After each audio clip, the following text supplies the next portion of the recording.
And we are officially live. Hello, everybody, and welcome back to the channel. I think first thing that needs to be said before we go any further into this is spoiler alert. Spoiler alert for Spider-Man No Way Home.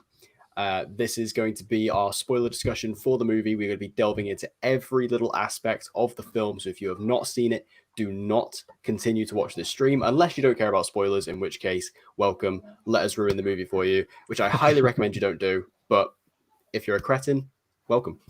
As always, I'm your host, Deck. Yeah. I am your host, Deck. I'm something of a podcaster myself. And with me, as always, are my lovely co-hosts, Dan and Dan. Welcome back, guys. It's been a little while since we've done one of these. There normally is a big gap in between everyone. Yeah. But I think we all had the unanimous thought of, yeah, we need to get together for this. Similarly to the three Spider-Men who assembled for this film, I think the three of us had to assemble here for this. And yeah, I did say spoiler alert. That's a spoiler. I've already said it. I've already said spoiler alert. If you're still here, your own fault. So Spider-Man No Way Home, the long-anticipated third film in Tom Holland's Spider-Man trilogy, has now finally landed in the UK and is also, I believe, now out in the US. Is it out in the US now? I think it came out yesterday, didn't it? Yeah, it's everywhere. Yeah. So it's been a long time coming. This movie has had so much speculation surrounding it for such a long time, and it's now finally in our hands.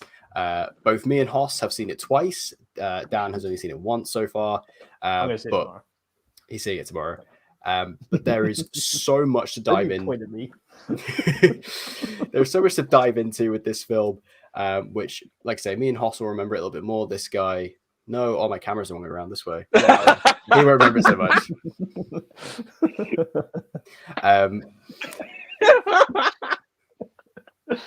I love the chaos of when we assemble. It's brilliant. So, yeah, No Way Home. I guess I just want to start off with kind of our overall thoughts on the film before we kind of dive into the real gritty details of spoilers. So I'll kick off with Dan McCants. Hoss, what were your overall thoughts on No Way Home, just as a film? I think, as we mentioned earlier, I don't need to see any of the superhero film. What's the point? It's peak. This is the peak.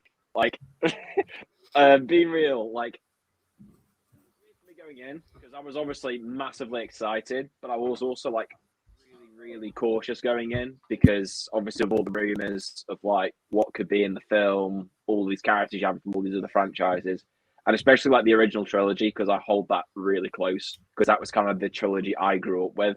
So I had like a lot of sentiments of like, oh, these characters going to be thrown in for a joke. Is it just going to be a cameo? Or are they just going to like botch these characters? Like generally, I can't remember the last time I've had through experience like that. Like that top end game for me, in terms of just like in the theater, like just the mad noises that my crowd was making opening day was mad. Because I thought I was going to have like a proper dead crowd, because it's 8:30 in the morning. Like not many people got the energy of that time of the day, but literally like it was like being in a football stadium. Like literally, there was 2 empty seats in the whole thing, because I went with a mate, and I was sat in the VIP. And he messed up his purchase, so he ended up having to get a general.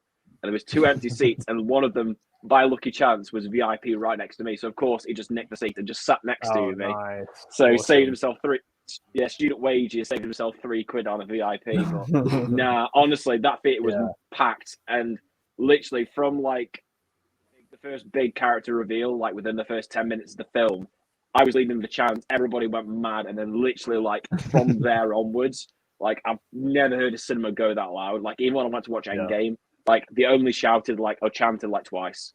In this film, it must have been, like, 2 hands. It was mad. But the film itself, I think, is brilliant. I don't know what your guys' thoughts is, but I think this is easily the best film out of the Tom Holland Spider-Man trilogy, by far. Because I've had my problems with the previous 2.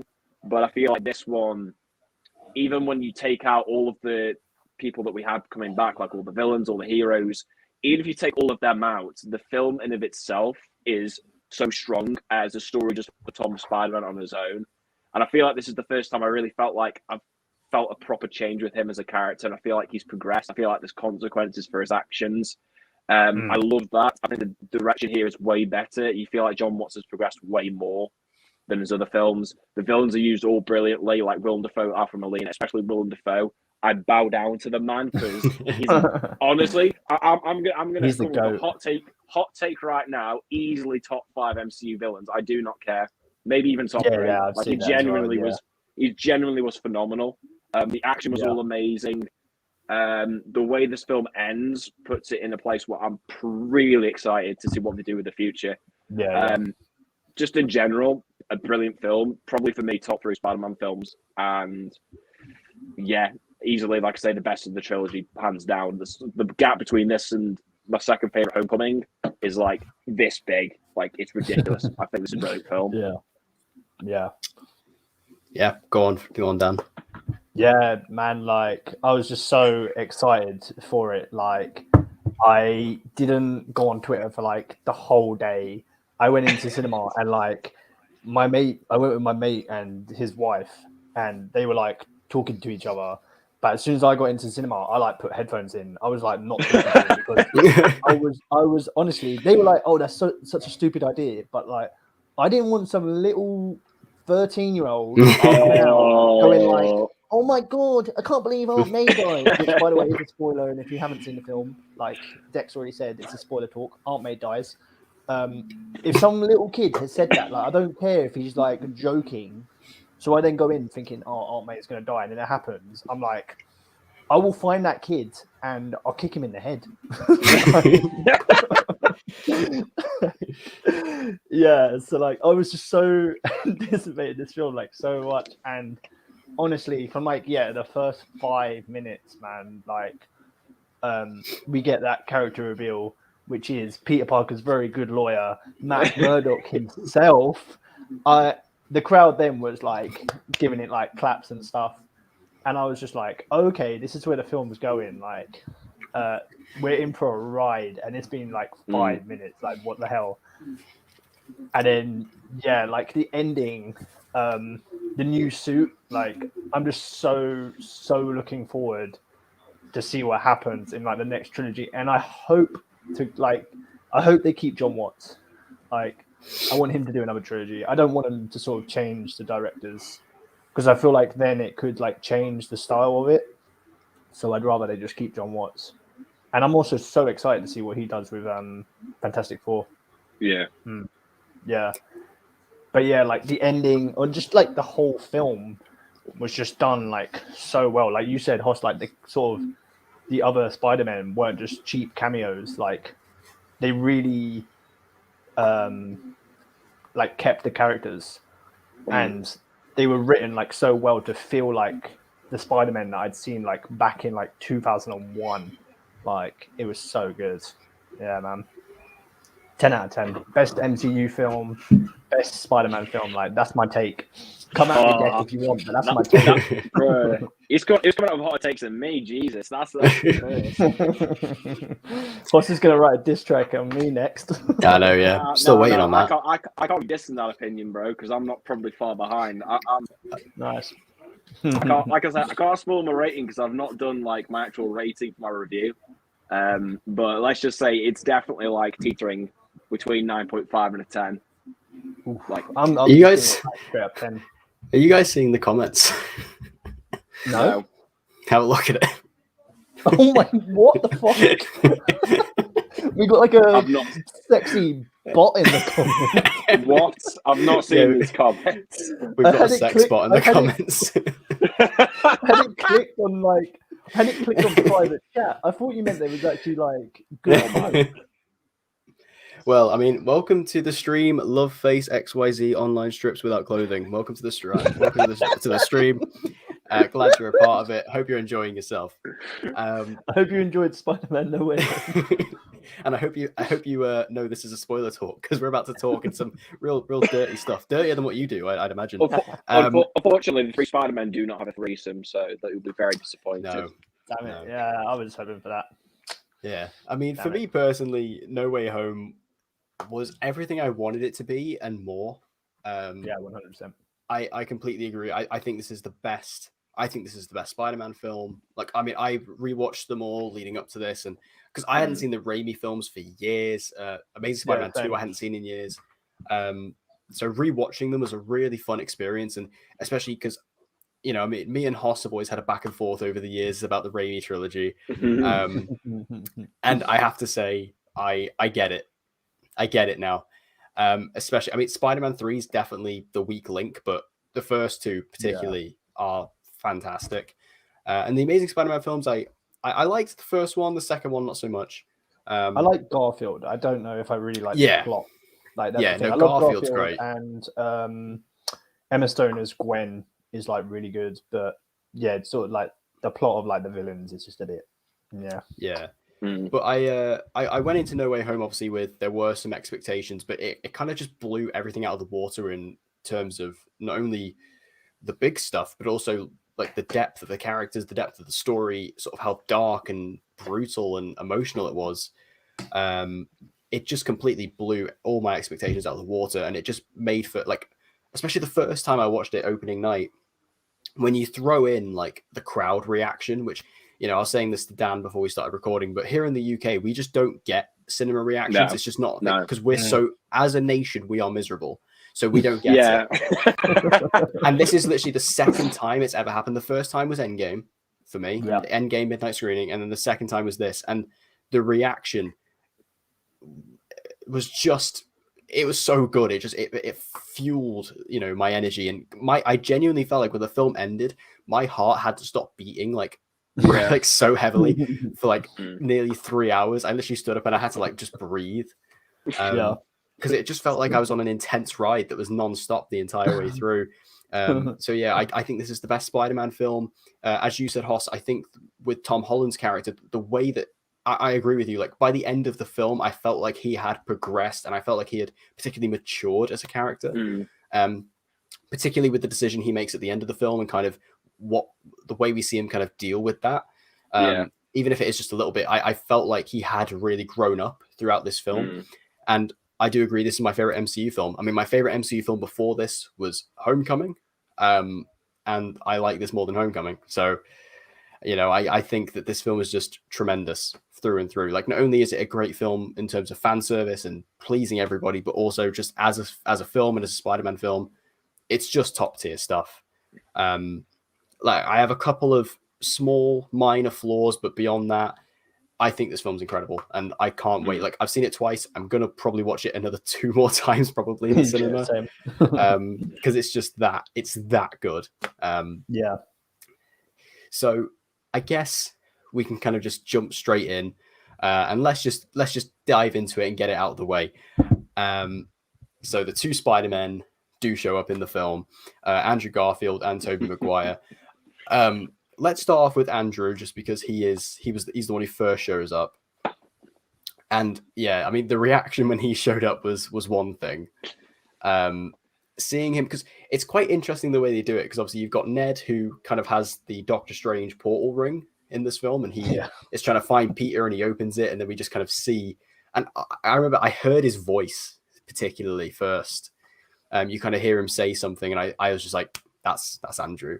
See, I thought the first one was going to be Toby. Yeah, I thought it would have been initially. Yeah, I think what they were trying to do is, because I think Toby was kind of maybe the bigger return and perhaps the more fondly remembered one. I think they've saved him for last. It was when he did his sort of like skip. I realized, oh no, that's Garfield. That was like a Garfield like skip. Like Garfield was so good. Like he had so many of his mannerisms from like 1 and 2 that it was like he'd never not been Spider-Man. Like it was like he hadn't stopped. Like he just jumped back into that role. Yeah, I actually think I think Garfield is best in this movie than he is in his entire run as Spider-Man. I think this is his best role. Like the way that he plays it, because he has so much more kind of depth to him. Even though we don't get tons of time with him, he has so much like emotion and weight behind him due to what happened at the end of Amazing Spider-Man 2, and the way they kind of riff off of that and play on that in the film, I think just adds to it. And also he still has that charming comedic side to him that made him stand out. And it's particularly the way he interacts with MJ and Ned when he first shows up. I just loved it. And like you have that suit, like that gorgeous suit from TASM 2, and his beautiful, beautiful hair. It's just it begins. That's what's Dex copied this for now. I know it all makes sense now. I might have got slit back hair like Andrew Garfield. And you've got your comb over like Tobey Maguire. Exactly. But yeah. I forgot the eyeliner for the emo look. I know, yeah, I'm disappointed. I thought you were going to go full on. But it was just spectacular seeing Andrew Garfield show up here, and I loved his role within it. I thought he played on everything so well, and like I said, it felt like he jumped from his series into this, and it was just exactly the same character. Yeah, like you were saying, with sort of like the depth in terms and like the emotion, like when they go and find Peter on like the roof afterwards, and he's literally saying like, "Oh, she was my MJ." Like the emotion in that, like he's fully like bawling, and like that's all you kind of needed from him was that emotion, and he played it like so well. And then like when he saves MJ from falling, the same thing again. Like he's like, "Oh my god, are you okay?" And like the emotion of that scene was just so good. Like because he obviously didn't get to do that with Gwen, so for him to be able to save MJ. Even though in the trailers, everyone speculated that was going to happen and was like, "Oh, please let it happen." And it did. It was like, just wow. It was just so good. Yeah. The thing is with Andrew is that like, I think this is just me personally. I think in terms of like acting wise as an actor, I think he's the best actor to play Spider-Man for me. Oh yeah. In terms of like his physical capability. And I honestly think like this film is proof of that because like you say, like, he jumps back into that role so well after 7 years. Like you genuinely feel like he just made the last one like a couple of years back because it's literally just such a smooth transition back into him. And it's like you get the kind of like you get the fun side of him that obviously he had in the first two films, but you got kind of this darker element to him because of what happened with Gwen, which I really like. And I like the fact that, like we mentioned, he actually goes on an arc in the film. He's not just a cameo; he's a supporting character, and he's actually got an arc.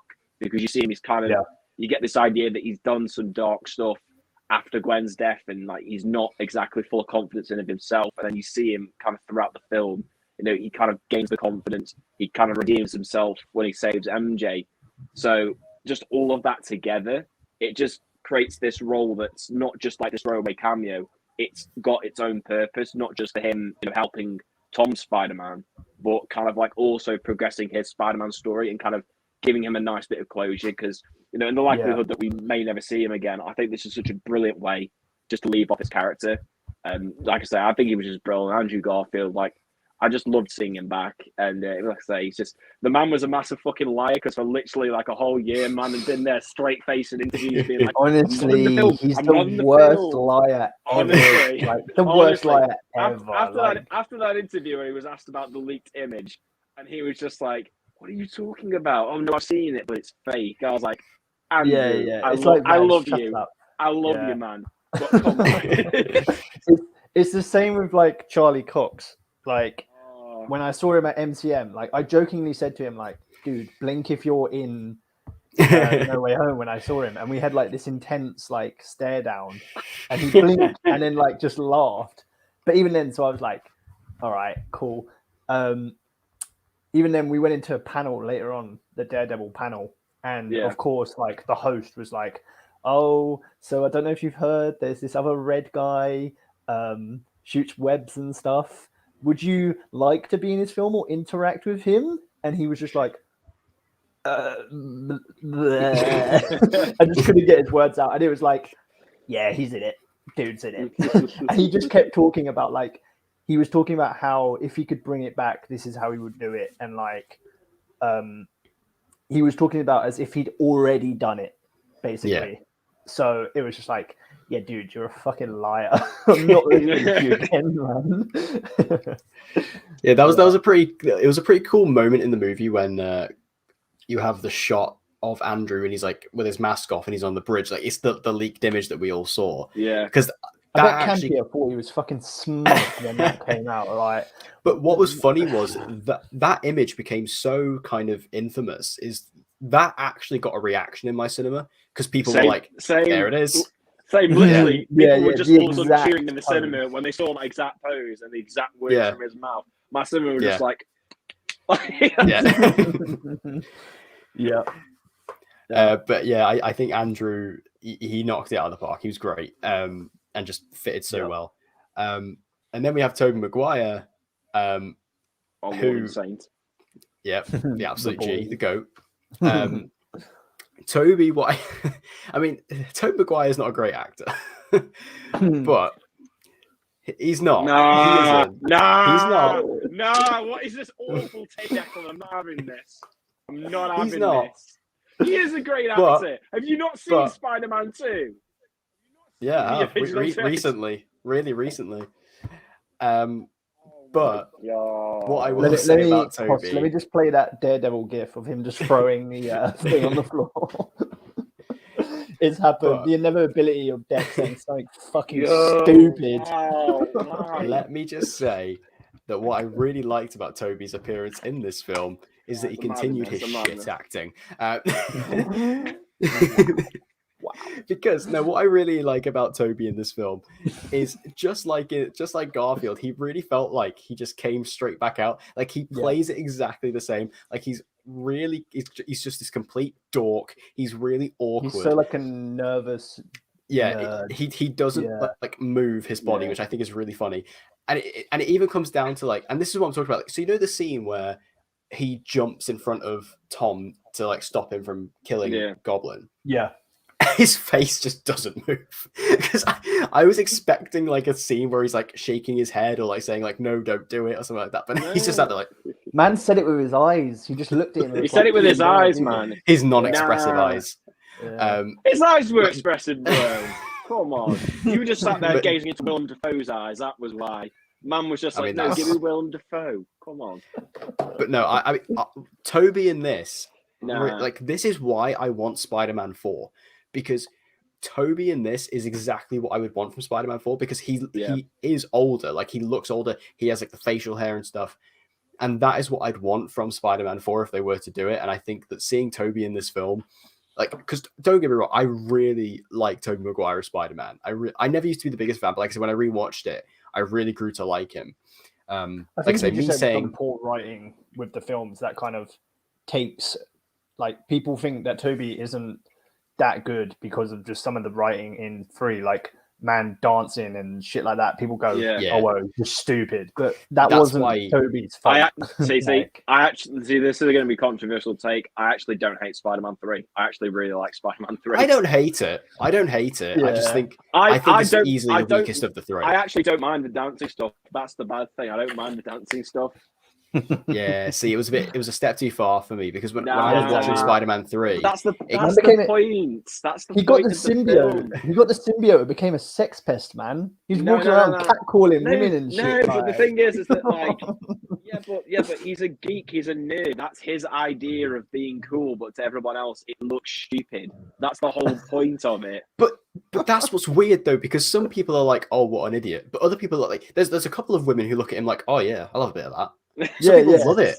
It's really confusing. That scene is pure cinema, mate. I'm not having that. It's pure cinema. But I mean, pure when cinema. I was rewatching Spider-Man 3, like what I didn't like about that it gave birth to one of the best series of different. memes ever. I'm having none of this. Oh, the memes are great. Were born from that. I'm stuck in the middle of 2 absolute idiots. And I'm really sad that they didn't reference it in this film. The fact that there was no emo Parker references in this, tragic. Tragic. Especially because Spider-Verse did it, but they didn't. I was like, and also I was really shocked. My friend brought this up to me when I watched it the second time. I'm really, really shocked that we never got a shot of the pointing Spider-Man meme with the 3 of them. But they sort of did it. I'll put a picture in the chat later on, but they sort of do it when they're like talking about the webs again. Like they kind of do it. Yeah, it's just one of the things, like, it never entered my head, but my friend mentioned it, and I was like, oh, yeah, that would have made a lot of sense. Anyway, going back to Tobey Maguire. Well, I suppose they kind of did when Ned says Peter, and he'll go, yes. Yeah. It was kind of like that. Yeah. But yeah, I think Toby is also just great in this as reprising the role, and I love seeing him in the suit. I love seeing him interact with the others. Especially because he did feel the oldest, like he kind of felt like the most kind of mature and like he had been the most experienced, like he'd been doing it the longest. He felt Um, like Into the Spider-Verse, Peter. a little like, bit, yeah. yeah, a little bit. Yeah, I quite like that. It was really cool. So yeah, I love Toby. I love the fact that I like the fact that he's not in his suit as well when he kind of shows up. Yeah. Yeah. It just shows that he is still living that sort of dual identity life that Peter in this film is struggling with. And you do get hints that like he is actually still with MJ in his universe, which is nice. Like it's a shame we didn't get like Kirsten Dunst or Emma Stone in the film, but well, obviously we wouldn't have got Emma Stone, but what, as a lifeless corpse? Yeah. I mean, this is a dark movie, possibly. Yeah. Could you imagine, like, you know how they pluck the villains from like the different parts? Yeah. Like when they open the portal, it's just Andrew like fully standing there with like Gwen in his arms. Like that would have been deep. Would have been a bit heavy. Yeah. No, I got all these tickets to kids, man. Calm down. But I think obviously what really came from all three of them being in it was just the interactions we got between the three of them, and I think just seeing them kind of compare, like, because one thing I'm really glad they addressed was the web situation. That was the funniest shit, man. The whole theater when that happened was just laughing. Like that was so funny, man. Yeah, it's just the idea of Toby having the organic webs and Tom and Andrew having the sort of created web shooters. Yeah. It's just really, really cool just to see that sort of interaction. And also like the way they talk about what villains they face, and they're trying to like all bigging each other up and stuff like that. It's just really cool and really sweet and heartwarming. I love the scene. I don't know why this was included beyond comedic value, but I absolutely adored it. Is like Andrew Garfield like clicking Toby's back into place. It's just great. It's fantastic. So So yeah, I adored their interactions. It was so much fun. Yeah, like when Garfield was just like, "I love you guys." It was so good, and like sort of the hug that they had, like all at the end was just like, that was childhood right there. That's my new screensaver, boys. It's not anything else. That is the new screensaver for life. Like honestly, literally, like it felt from like 2001, like every Spider-Man like just came together, and it was just like, wow. Yeah. Literally, in my opening day theater, when that moment when he doesn't know whether to hug him or not, there was a kid literally on the back end just shouting "hug" in the background. I was like, yes, he knows what he's on about. And then literally, as soon as they all hugged, you could hear the same kid who must have easily been about like 8 or 9 years old, just squealing his head off in the back. Honestly, no, just like probably was. He somehow travelled from Chester to Manchester. Bastard. But no, honestly, their chemistry throughout is great. And like I said, just the whole sequence in the build up to the final fight, where they're having all like just back and forth between one another. It's just so good. It just generally feels like you're seeing all these same versions of these characters bouncing off one another. And then the best bit was like when like Toby was like picking up Andrew's like, "Oh no, you're amazing," and he was like, "I can do with that." Again, it's kind of meta, but again, I just loved it for that. It's just their interactions just top tier. I loved it every single one. I really liked how sort of every Spider-Man, like they came back and they were able to play off each other, and like they didn't feel like out of place or anything. Like they all clicked together. Like it was just so well done. Yeah, and like you also got a lot of kill Toby at the end.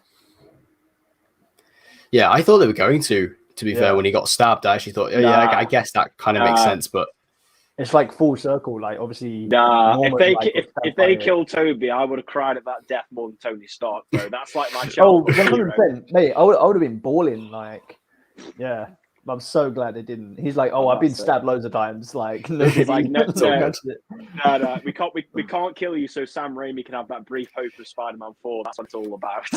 We just if Doctor Strange 2 is a success, we might get Spider-Man 4. If it is, please give him Spider-Man 4. Please do. Yeah, that's the thing. I was never particularly on board with the idea of Spider-Man 4, but after rewatching them, I 100% want it. I really want Spider-Man 4 now. Yeah. But we also got a lot of like really heartfelt and emotional interactions with the two of them as well, or with the three of them, like them talking about Uncle Ben, like each of their versions of Uncle Ben. We actually got with great power comes great responsibility. We actually got it for Tom in the movie, obviously delivered by Aunt May. but their interactions, talking about kind of what happened to them in between the films. Like I say, we do have Andrew mention the fact that he's like stopped pulling his punches and kind of became a bit more of a darker, more brutal, violent version of Spider-Man. Obviously, we don't see it visualized, but he does talk about it. And then Toby, I think, has pretty much been the same since Spider-Man 3, but still kind of doing what he does. Because I think, by the time he gets to Spider-Man 3, he has kind of, particularly by the end of the film, he has kind of become the version of Spider-Man that he would then be for the rest of time. But he still has like that great chat with Peter by saying, about Uncle Ben and stuff. It's just great. It's all fantastic stuff. Like I say, it's everything you want. Like, you have the emotional side of it, you have the comedic side of it, you have the wink to audience interactions and giving us what we want in there. It's all perfect. It's just so perfectly written, well acted, and I think it just delivers on every aspect that people would want from this, which I absolutely love. Yeah, I just really love like the plot like gives sort of every Spider-Man like closure, and sort of was just really good within terms of like their villains. Like when you go watch the films again now, like I suppose there's like a completely different. You'll probably get a different take from like rewatching them again because of what happened. But yeah, I just really love how like it so well written it was, and it sort of felt like a love letter to like all Spider-Man fans, whether you're a fan of like Toby, Andrew, Tom. Yeah, it kind of catered for like all of them. And I'm gonna have another hot take here. This is my opinion. Tom Holland for me has become like the definitive Spider-Man. I feel like he's my favorite now. I think he's the best Spider-Man. Like he got to evolve now, where he was always sort of from Homecoming. He was like little Iron Man Jr., where like he's always been in the shadow. Great reference in this film as well to that, I will say. Oh, honestly, I hope whoever put that in was the same person who included the "I'm something of a scientist myself" joke, because they are clearly very aware, because that was a very, very self-aware joke, and I appreciate it. Just high top films just crying in the corner somewhere. Like, what do you mean? What do you mean? You two are BFFs, bro? What's your beef for high top films? I don't even know what it's about. Yeah. But yeah, for like me, for me, he was always in the shadow of sort of like the Avengers and like Tony, and then obviously he's being helped by Doctor Strange. But like at the end of it now, he obviously does that decision where he's like, make everyone forget about me. And he's just made this new suit where like, I don't know if the Avengers now know, like they must still know of Spider-Man, but they just don't know of Peter Parker. Yeah. But like, I feel like now the next trilogy, he's like going to be his own Spider-Man. Like he won't need sort of this hand-holding support character in terms of a big Avenger to help him with his threat. Like he's his own hero now, I guess. Yeah. Like for me, he's now my favorite. Yeah. I feel like kind of in a way, it kind of feels like where they end this off is kind of like where, weirdly enough, Spider-Man PS4 game, how you start that with this very experienced Peter. He doesn't need the Avengers. He's on his own. He's experienced. I kind of feel like that's where we leave off with this MCU version of Peter. Hopefully, going on to these next films if we do get there. But like I say, I'm really excited about, and like I say, I think this film gave like everyone something just to really latch onto with all three Spider-Men. Like even if you have kind of your own preferences as to who you prefer and which performance you don't like as much, I feel like this film just gives you the best of all these characters and really gives you so much with maybe the ones that you don't enjoy as much to kind of turn around and think, do you know what? I actually really like these guys. Because going in, my least favorite was Andrew, but that was simply because of the writing in the other films. And then you see him in here in a film that's actually got good writing, got all this really good character development, and it's like shit. He's a phenomenal Spider-Man, and I think the way the film does that, juggling all three, but making Tom feel the most important because this is his own film, I think is the thing that I'm just really, really amazed with the most. The fact the film has all these characters, and yet they have all their own arcs, their own purpose, but then at the end of the day, it all is in service of Tom Spider-Man and helps to grow him as a character, which I just think was a genius move. Yeah, I agree. Like, I mean, Tom Holland is also my favorite Spider-Man as well. He was before this anyway, but I think especially what you said there, you know, this film has so much going on. It has so many characters in it, but it still feels like Tom's film completely. Like it's completely centered around him. He gets all the development that he needs in the film. And like I say, the place particularly where he ends up does get me very excited for where they're going to go from here, because it almost feels like it would be kind of a fresh start. And they can pretty much go wherever they want. And like I say, we do get that new suit, which I wish we would have got a slightly better look at it. Honestly, if that was in daylight, beautiful. Yeah. Like honestly, if anyone can get a mix proper of all 4K three? picture.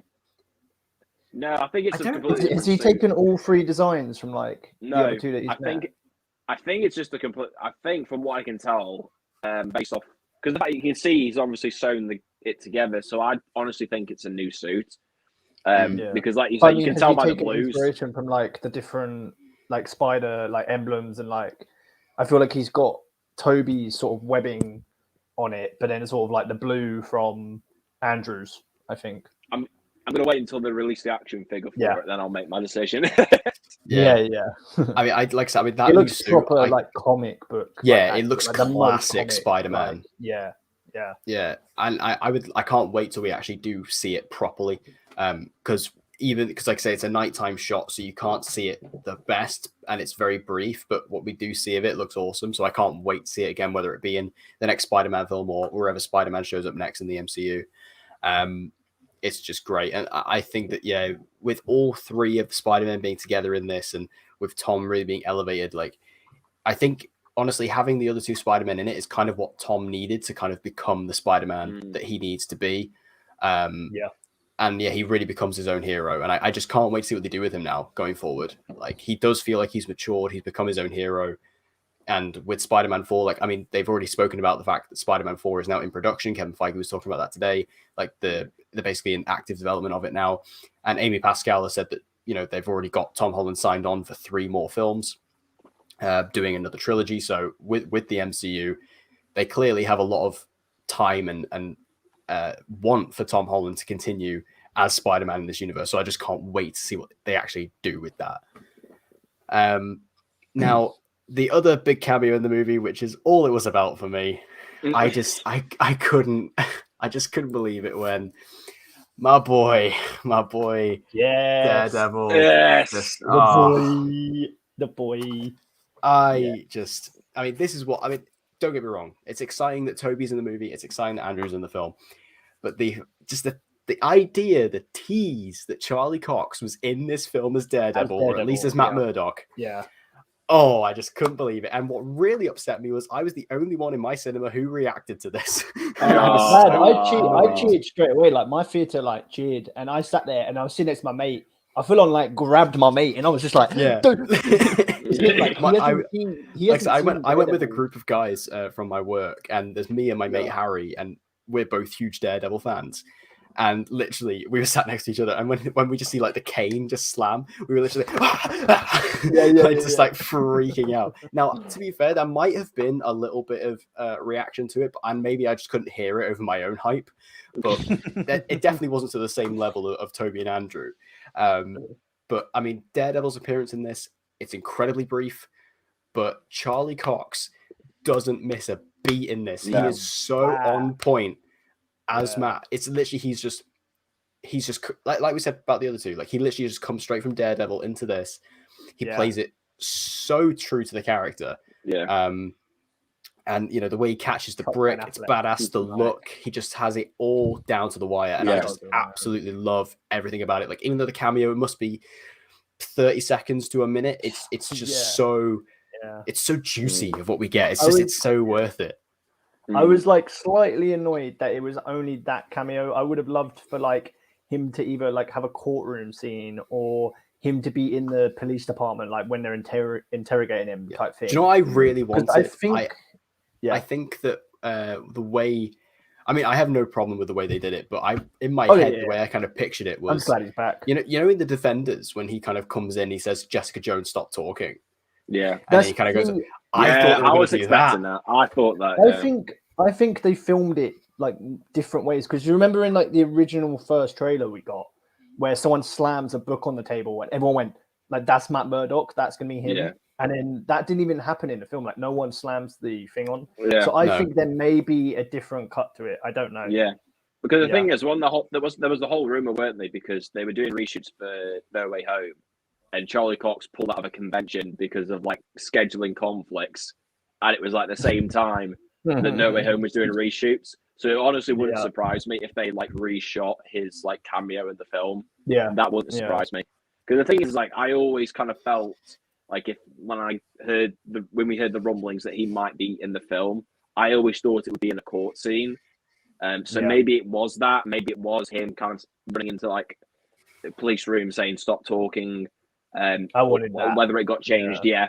I'll be interested to see if that is the case, because I certainly think it is, because I think there's enough evidence to support it. But like, Yeah. obviously, if it was down to Ursula would have been like, oh, he would have been a main player in the film. He would have suited up for the finale. He would have joined him in the fight. 100%. But honestly, like what was he I'm just doing at the Statue of Liberty? Was he just like man was just sleeping? He would have kicked Lizard's ass. literally, man. Yeah. I mean, But, like, I with the just sort of- I can't get over it. I Yeah. haven't stopped thinking about it. Yeah. Yeah. Honestly, I'm just happy for the implications of the fact that like we now have it solid. Like the Marvel Netflix shows are at least to some extent canon. Whether the events happen, See, we this don't is know. the thing, though. But that's the thing. It's It's, next are week they? we're gonna find that out in Hawkeye. Yeah. Man. Yes. Just to we'll drop a find out spoiler. Hawkeye. Can I say a I hope spoiler? they With do. I hope they Hawkeye, do. This is we what I was going to bring up. We now as my obviously next point. have. Yeah, cool. Go on, man. You're the host. Yeah. Yeah. This is what I was going to bring up as the next point. Is obviously this very much lines up with Hawkeye. So spoilers for Hawkeye as well if you're not caught up with Hawkeye. Obviously, the latest episode of Hawkeye did actually release the same day as No Way Home in the UK. I watched it. Us Daredevil fans, we feasted. We really We did. feasted, boys. We ate feasted. so well. Yeah. So good. And I mean, because I watched Hawkeye right before, because I was in work, I came home, watched Hawkeye, and then went to go see No Way Home. And I don't think my body was meant to handle that much excitement in one day. Like seeing honestly. Kingpin show up at the end, Vincent D'Onofrio, I just jumped out of my chair and was So skipping good, around my man. room. I was so excited. And the fact that we got him in that, and then Daredevil in No Way Home, like I say, it's just the implications of the future, like what's going to happen. Obviously, we do know Vincent D'Onofrio is pretty much going to be in the next episode of Hawkeye in the season finale. We have the Echo show coming out, which is going to be a spin-off from Hawkeye. She's the adopted daughter of Kingpin, so he's more than likely going to be in that show, and we may get an appearance of Charlie Cox there. There's also the She-Hulk series coming as well, which is obviously very meant to be that. it's very lawyer-based, so it makes sense that he'd be in that. And then there are a lot of rumors now that after all that is when Daredevil will kind of properly get his own potential show or film in the MCU. My only question is whether or not this is the same version of Daredevil from the show. That's what I don't think it is. Well, Hoss, you haven't seen the trailer that I posted in the group because you didn't want to spoil it. And I'm not going to spoil it now, but there is just one bit of it when we get the tease of Kingpin, and there's just one thing that he's doing that implicates to me that the Daredevil Netflix show continuity carries on, and something he's doing is because of what happened in that, and hopefully it gets shown to us and explained. Yeah, I don't know if have you seen the trailer, Deck?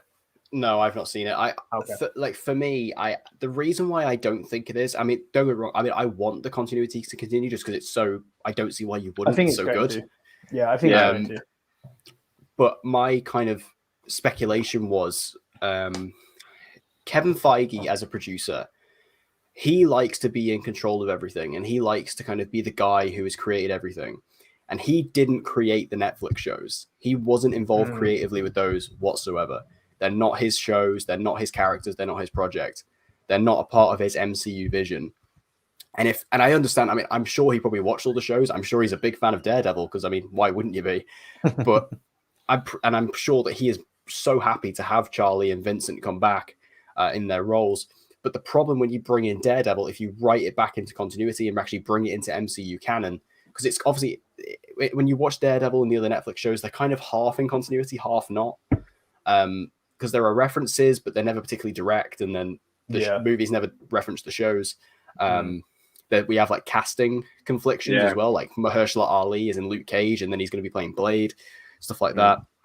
When you bring in Daredevil back into continuity, you're also then retroactively bringing in everything else, which I don't think Kevin Feige wants to do. I think, but I feel like what they'll just do is they will just give subtle references to what's happened, but never like explicitly say it. I think that's the way they'll get around it, so that you can have an idea that maybe events similar to what's happened in the previous season of Daredevil happened, but without like explicitly saying this is exactly how it went down. So kind of when you have it, so if like Fisk and Daredevil meet, you'll be like I remember you last time. They made make like a subtle reference to like them having previous encounters, and it kind of maybe mirroring what happened in season 1 or 3 of Daredevil, but not like actually full on saying exactly what happened.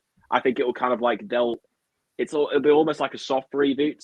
So it's the same characters. Yeah. The scenarios have happened. We just won't get explicit references to those shows. I think it will probably be that, because obviously there's no way they could make Daredevil, if they were ever to make another season of that or another show. They can't make it like they did on Netflix, because obviously you get away with a lot more adult themes and content on there than you would ever be able to do on.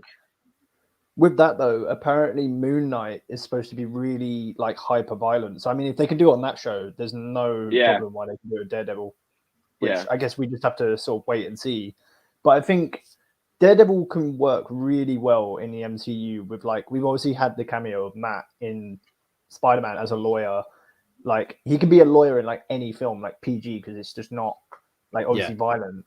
And then I think you can still get him in a suit in different films, because like, I mean, even Peter laid into Green Goblin, like he was going into him. You can have the same with Daredevil doing that to someone, but just obviously not with like a shed load of blood coming out and stuff. I think like Daredevil is going to work so well in the MCU with the way that they can deal with him, I think. Yeah. I think it'd be great if they just kind of, if they do bring Daredevil back in and it is the same continuity, like, because ideally then you can pick and choose what you want from the universe. So if they do, I mean, I don't know if they'll ever do this, but if they do want to bring in Punisher eventually, please, you can bring John Bernthal in, because we need John back. Because John Bernthal is honestly like Robert Downey Jr. levels of casting. He's so perfect. Yeah. Well, it's the same with Charlie Cox. Like Charlie Cox. Same with Charlie Cox. Is Daredevil, Same, like I think you could bring in Jessica Jones, and then like if they wanted to like recast Iron Fist down the road, I don't think people would really care. So, and that's what I mean. You can kind of pick and choose kind of what you want to do. Everyone hating on my man Finn Jones. What a guy! Yeah, I met him. He's so nice, and he's like another Finn. So it's like I can't hate on man. Yeah, no, he is a nice guy, I can say. I mean, I always liked Iron Fist. You know, that's always been one of my hot takes of the Netflix universe. I even like season 1 of Iron Fist. Yeah, he gave it an A+. Remember? He gave it the good old days. I want to see those like. I want to see those golden guns again, man. That's what I want. Oh, don't even get me started on that. Give me Iron Fist season 3. But yeah, I think with Daredevil coming in, like, it's not only just exciting to have him back, and I can't wait to see more of him, but especially because, you know, Kevin Feige did come out and say pretty much just before the film came out that, Charlie Cox, if we ever do Daredevil in the MCU, it will be Charlie Cox, which, I mean, that to me confirmed he was in the film, because I was just like, why is he mentioning this now? Before it came out, it was like, all right. Such a weird time to mention it if it wasn't Exactly. I'm really intrigued to see how Marvel goes about with their advertising for Far From Home, because or No Way Home, sorry. Because, you know, with like Shang-Chi and sort of Eternals, it's been out for like a week, and then they start putting in posters of like the cameos and stuff like that. So I wonder if they're gonna give like Harry Styles. Maybe dies. You're gonna trigger me, man. This is a Spider-Man thing. Like, this ain't me, Ron. But I wonder if they're gonna give the other 2 Spider-Men like posters and stuff. Like They will. They will. Just give me a Daredevil poster, please. For 30 seconds. Just give me it. I will buy it and I will frame it. I think the tree that ended up getting captured by Peter's little like magic target thing will probably get its own poster, and Matt Murdock will not get one. Yeah. Unfortunate. Anyway, I could talk about Charlie all day. Let's go. We go back to Spider-Man. Maybe we can do some more Charlie talk. Maybe if we do maybe a Hawkeye episode, it could be cool. That's because I mean, maybe Charlie Cox is in the season finale of Daredevil. Who knows? Just imagine. But let's move on to some more cameos who we got. Well, probably a bit bigger than cameos. And this was very much advertised going into the film. But many of the villains from the previous Spider-Man films also show up in this. And we kind of have what's formed as the Sinister Five, really, as opposed to the Sinister Six. We have Willem Dafoe as Green Goblin. We have Alfred Molina as Doc Ock. Jamie Foxx as Electro. Thomas Hayden Church as Sandman. And Rhys Ifans as the Lizard. Each from a corresponding film in their own universe. So I think for me, going into it, like Alfred Molina as Doc Ock is fantastic. He's great. Absolutely loved his interactions with Peter. I like the fact that he turns good in the end because it's very much true to his character. I think where his character would have gone in the Raimi films had he had carried on. And again, similarly to Charlie Cox, doesn't really skip a beat in terms of his performance. He really captured exactly what he did back in 2004 in this film as well. I absolutely love what they did with Doc Ock. His action scene, like he's obviously the first villain we get, and his action scene, like his fight scene with Peter is great. And a really touching moment as well as in the final fight when he actually sees Toby again, and they come face to face. That was a really touching moment in my opinion. The Danny Elfman score as well in that scene, I was just like, oh, bliss. Like the fact that I just love Giacchino knew what he was doing. Yeah, all the bits where they reuse like the score from the other films was just like it was so brilliantly done. I was the only guy in the whole cinema who was like getting hyped when he heard the music. Like the bit on Doc when you have Doc Ock on the bridge and you hear like the theme from Spider-Man 2 for Doc Ock. I was just like, oh, shit. And like literally no one else is getting excited because no one knows these music cues. I was like, it's happening. It's happening. And I mean, and our Lord and Savior, Willem Dafoe, Green Goblin. Just come on, everyone together. Everyone together.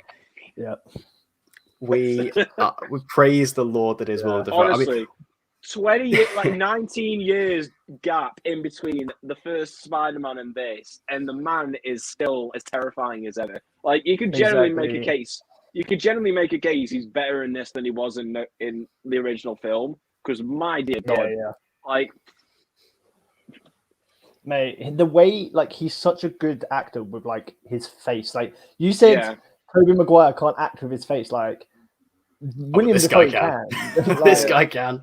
The way when he switched, when suddenly Peter gets the sense and he has like the major sense, and you see Goblin's like standing there, and he's like got the thing in his hand, and he webs him. And you see this grin in his face, and immediately you know that's not Norman anymore. Like that's Green Goblin, like right there. He's such a good thing. I'd put him down with like, you know, like actors like Jim Carrey when he's the Grinch. Like he can change his face into the Grinch. Skarsgård in It, like he can do like the lip, and he's just so good as like a facial actor. That's what William Dafoe was, and like when he was having the fight at the end with Tom. Like that scene was just so good, man. Like, he's just terrifying. Like, and he's still terrifying now. And I love the way he plays it. Like, he's so psychotic. Like when the Goblin takes over, because I love the duality of it. Like when you see him as Norman, particularly that scene where he kind of like goes to Aunt May to like seek out like Spider-Man. Like he's really scared. And really terrified. And again, that really lines up with what we saw in the film. Like Norman and the Goblin are two different people. And it's great to see them kind of carry through that. And then when he just does that switch into becoming the Goblin, it just happens instantly, but it's so well transitioned. And he just snaps and delivers such a terrifying villain performance. Like he's genuinely, I think, top 5 comic book movie villains of all time. Definitely a contender for like one of the best MCU villains, because I guess you could argue he's the main villain of the film, really, by the end. And he's just wonderful. Like Willem Dafoe, I genuinely think is probably one of the best actors we have working today. So to have him not only reprise the role, but also like make an appearance in the MCU as this character, it's just a real treat to watch. We get to see him like his old Goblin suit. We get to see a new suit as well, like a more modernized look to it. I love the fight scenes he has, like the fight scene in the apartment where Peter's just punching him and he starts laughing at him. It's just great. And yeah, the final fight with him is also fantastic as well. It just like it makes it like we're gonna get an MCU Green Goblin, like we are, and whether it's gonna be a new Norman or a Harry, like they're gonna have so much difficulty finding that actor for to be the Green Goblin. Like I don't know who they're gonna. I'm not being funny, and I don't mean this to sound like pedantic, but like they're not that you can't top Willem Dafoe. No, you can't. That's what I mean. That's what I mean. You can't. I feel like when because we're gonna get an MCU Norman and Harry. I feel like Norman he might be sort of like a mentor, and we might get like a Harry being a goblin sort of thing instead. I don't know. But it's the same thing. Like I think the same reason, and this is why I was also talking about why I think Daredevil might not necessarily be in the same continuity, is obviously in the MCU continuity we have J.K. Simmons as J. Jonah Jameson, but that's not the same version of J. Jonah because you can't recast him. No one else can do it. So long as he is alive, no one else can play that role. Because I was thinking with Dafoe. I was thinking that possibly the route that they could have gone down, because when he arrives at May's like feast thing and he goes like, "There's someone living in my house," and Oscorp doesn't exist. I was thinking, wait, is this guy gonna like escape and basically then just become Norman and maybe become the Norman of the MCU? But I feel like they do exist. The Normans exist. They just haven't shown up yet. But I mean, there's a lot of speculation obviously about in the MCU like who bought the Stark Tower. And I think, like, obviously, Oscorp is a big. I think it's got to be either that or the Baxter Building. Like, it's going to become the Baxter Building. Like, it's one of the two. I mean, Tom Holland has said he knows what it is. Which, given the fact that he knows, makes me think it might be Oscorp. Because, like, why would he really know about Fantastic Four stuff yet? Like, that wouldn't really make much sense. He could though, because it's John Watts making it. It is John Watts. It is John Watts. Yeah. Potentially. But yeah, I think we will probably get the Osborns at some point in the MCU. I hope it's quite a bit later down the line. Just because for me personally, what I really like about the MCU Spider-Man films is they are so refreshing, in my opinion, in comparison to the others. Everyone has like new villains we've never seen before, new takes on the characters.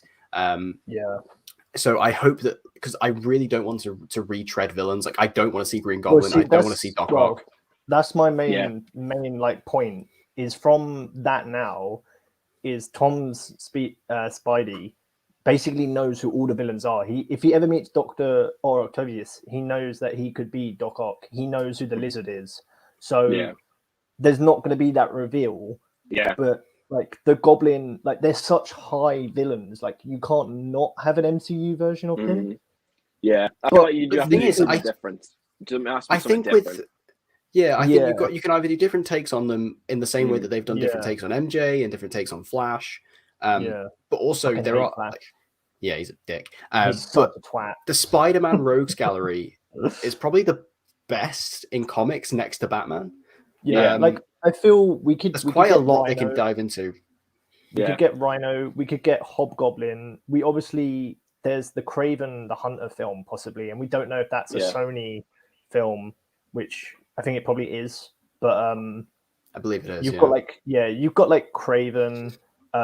We obviously had Scorpion in the first. See, that's Spider-Man who I film. want to see. I want to see Scorpion come back. So, it's Michael Mando. Come on, you've got Vass, the guy Vass. who played Vass, and you're not using them. Come on. I mean, the MC is infamous sometimes for leaving things in post-credit scenes and then just not coming back to it for a long time. Like, I'm sure we will get Scorpion at some point, but he's my like. If I had to pick a villain for the next Spider-Man film, like Spider-Man 4, it would be Scorpion. And Scorpion, yeah. And I've got like a cast for Norman. I want to see the guy Giancarlo Esposito. Is that his name? I want to see him as Norman. Like that's a pretty good casting, actually. Yeah, he'd be fucking awesome, man. Yeah, he needs to be in the MCU at some point. I could totally see that. He's that's a good choice. But I think that Willem Dafoe, he's just incredible. And then moving on to like other villains, I actually really liked Electro in this. Yeah, he's way better Um, in this than he was Amazing He's Spider-Man way 2. better. I mean, I will say, when I watched The Amazing Spider-Man 2, I actually quite liked Electro in that film. I thought he was actually a fairly decent villain. He's Yeah, just, no, I he's don't- just, I don't he's think just, he's he's just that a bad. rubbish version of the Riddler from Batman Forever. That's I all mean, he don't is, get me bro. wrong, he's literally really is. silly. That's literally all he is, man. Yeah. Because the thing He is is- that, like, I Yeah. think he was better in No Way Home than he was in Mm. Amazing Spider-Man. But the one thing I want to talk about is like how obviously he was blue in the Amazing Spider-Man. In this, Yeah, he's now like ripped, good-looking, like Jamie Foxx. Yeah. Like, what the hell happened to Max? yeah. I don't know what that was the hell? about. It's I so think there was a obviously- line. There was a line, I think, that addressed it, like, as to why he looks different. I can't remember what exactly it was, but I remember he saying, like, Yeah. it's like, like, the energy's different around here.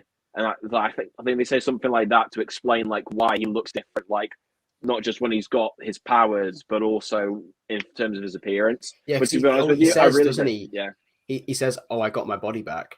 yeah. Yeah. Because obviously he looks pretty horrific in the Amazing Spider-Man 2. I mean, I don't hate the design, to be honest, but I know a lot of people do.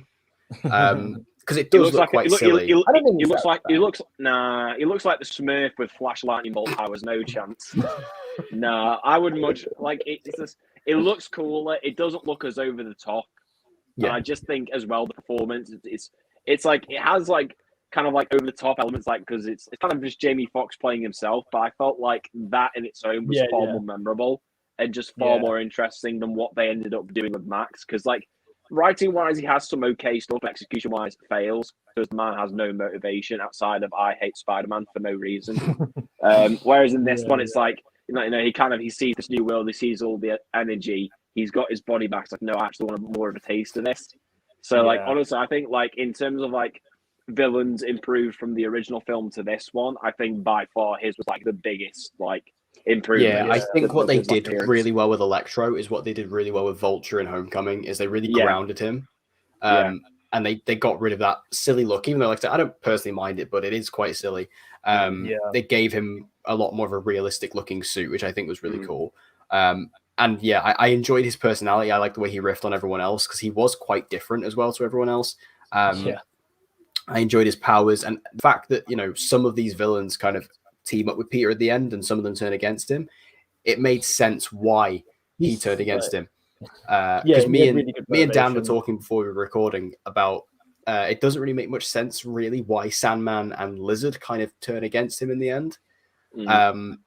Outside of just needing villains to fight for all three of them. But Electro, I totally believe. Like he felt like he was a better person in this new universe, and with these new powers, he didn't want it to be taken away from him, given the fact that he used to be a nobody, or at least that's what he thinks, and blah blah blah. He used it made to be sense. some nerd, and now he's like proper ghetto and like swearing and stuff. Like it's just such a different switch, but I found it refreshing. Like it just felt so much better, and like I loved his little sort of bit he had with Andrew after he gets cured, where he's just like, "Oh, I fully thought like Spider-Man would be black, like helping the poor people and stuff." Yeah, like, I mean, it's a cool little. That actually got a reaction in my audience as well. Yeah, everyone was like laughing and stuff. Yeah. I think everyone was like excited about the idea of Miles potentially coming at some point.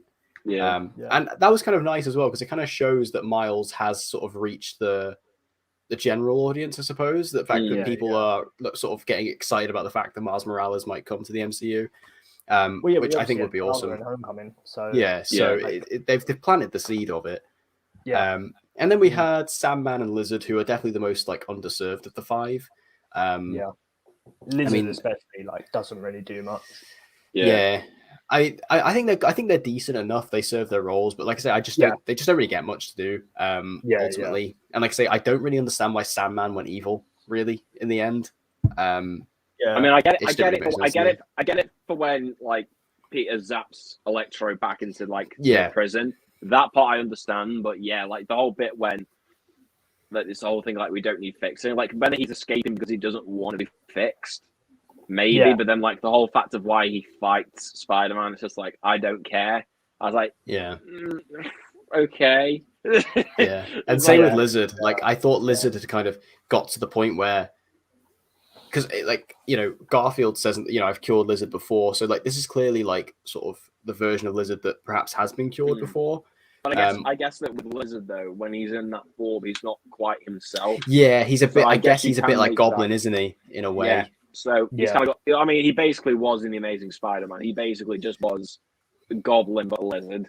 So Yeah. that one can kind of make more sense. It's more Sandman where I think you can kind of question it a bit more as to why he's fighting at the end. So yeah, that's the only one. I where did have kind of a enjoy small issue. the moment where they're like, I do like that bit where they're all kind of in that underground prison, and Elektra is like, oh yeah, he does talk, and he's like, oh yeah, they tried to turn the entire city into lizards. It's just like he just kind of like he did kind of reference the absurdity of like that end fight in that movie. Yeah. I did enjoy that. But yeah, it's funny because Dan brought up again before we started recording as well that apparently Reese Ifans and Thomas Hayden Church were actually never on set for this Yeah, movie. it's reuse scenes. It's reuse scenes.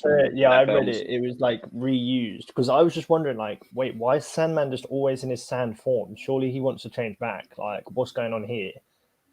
And then I saw that he dubbed it, and then like basically when Sandman gets cured, is like taken from Free, and they like put that into the film, and then the same with Ifans when he gets cured. It's just basically a shot from Amazing Spider-Man, which they cut and then just put in there because I think the actors have just changed so much, especially Sandman has. Yeah. But I feel like they could have just used a version of Sandman where he was redeemed and he just got brought back because he knows who Peter is. Yeah. Yeah. Yeah. I feel like because I read somewhere else as well that apparently the reason they did that was because of how much the actors had changed. It would have cost more to de-age them than it would have done to do the CGI. And I guess obviously with someone like Norman or with Doc Ock, obviously you don't have the option of making them just completely CGI. Like you have to de-age them. Yeah.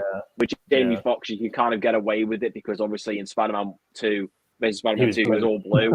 And so because of that, you don't. It's not as important. Like from what I can tell, I don't think they de-aged Jamie Foxx at all in the film. Did they? His looks that Deck different. was saying, Deck was saying they did it to Alfred Molina, but it didn't look glaringly obvious. No, but I thought the de-aging, apparently honestly, they did. like on the two of them was proper good. Like especially and like they did it on Defoe as well. Yeah, Defoe was definitely de-aged. Like if you look at him in interviews, like on the red carpet, and you compare him to the film, he's de-aging. Like it's so seamless. Okay. Yeah, nice. Like because I was saying I didn't know what the situation was with the de-aging. I wasn't 100% confident who was and who wasn't. I remember reading Molina was. I didn't remember reading about Defoe, but I was saying like Defoe honestly hasn't aged, to be honest. Yeah. Like I mean, I guess if you are looking at it side by side, you know, it probably has. But when I just think of him, especially like when I've just recently watched Spider-Man, and when I watch him, you know, when I just think of Willem Dafoe like in The Lighthouse or something, I'm like, he honestly doesn't look much different. No. So yeah, and like you say with the others, like I mean, Jamie Foxx hasn't aged either. I mean, not that it was that long ago, but he hasn't aged, and obviously with the other two, they are in CGI pretty much the entire time anyway. But yeah, I think even if they were de-aged, it is flawless. It's fantastic. I mean, Marvel. Honestly, I didn't even notice it that much. Yeah, Marvel kind of kicked off the whole, you know, face de-aging thing. They're kind of the masters of it at this Tony point. Stark, yeah. So it's no surprise that it was as well done as it was. Yeah. So sort of moving on from the villains, I think that the actual biggest surprise of the film, like given the fact that we all kind of knew Toby and Andrew were in it, we all knew Daredevil was in it. The biggest surprise was actually Aunt May's death. Can we get some F's in the chat? Yeah, F's in the chat. F's in the chat for our fallen aunt. Milf May. Milf May. I didn't see that coming, to be fair. No. Yeah, she was literally standing like fine, and then she just dropped, and I'm like, no, wait. Yeah. Well, I actually think they played that really well because I remember I didn't actually know this was a thing, and this is actually kind of interesting given another show that we do sometimes.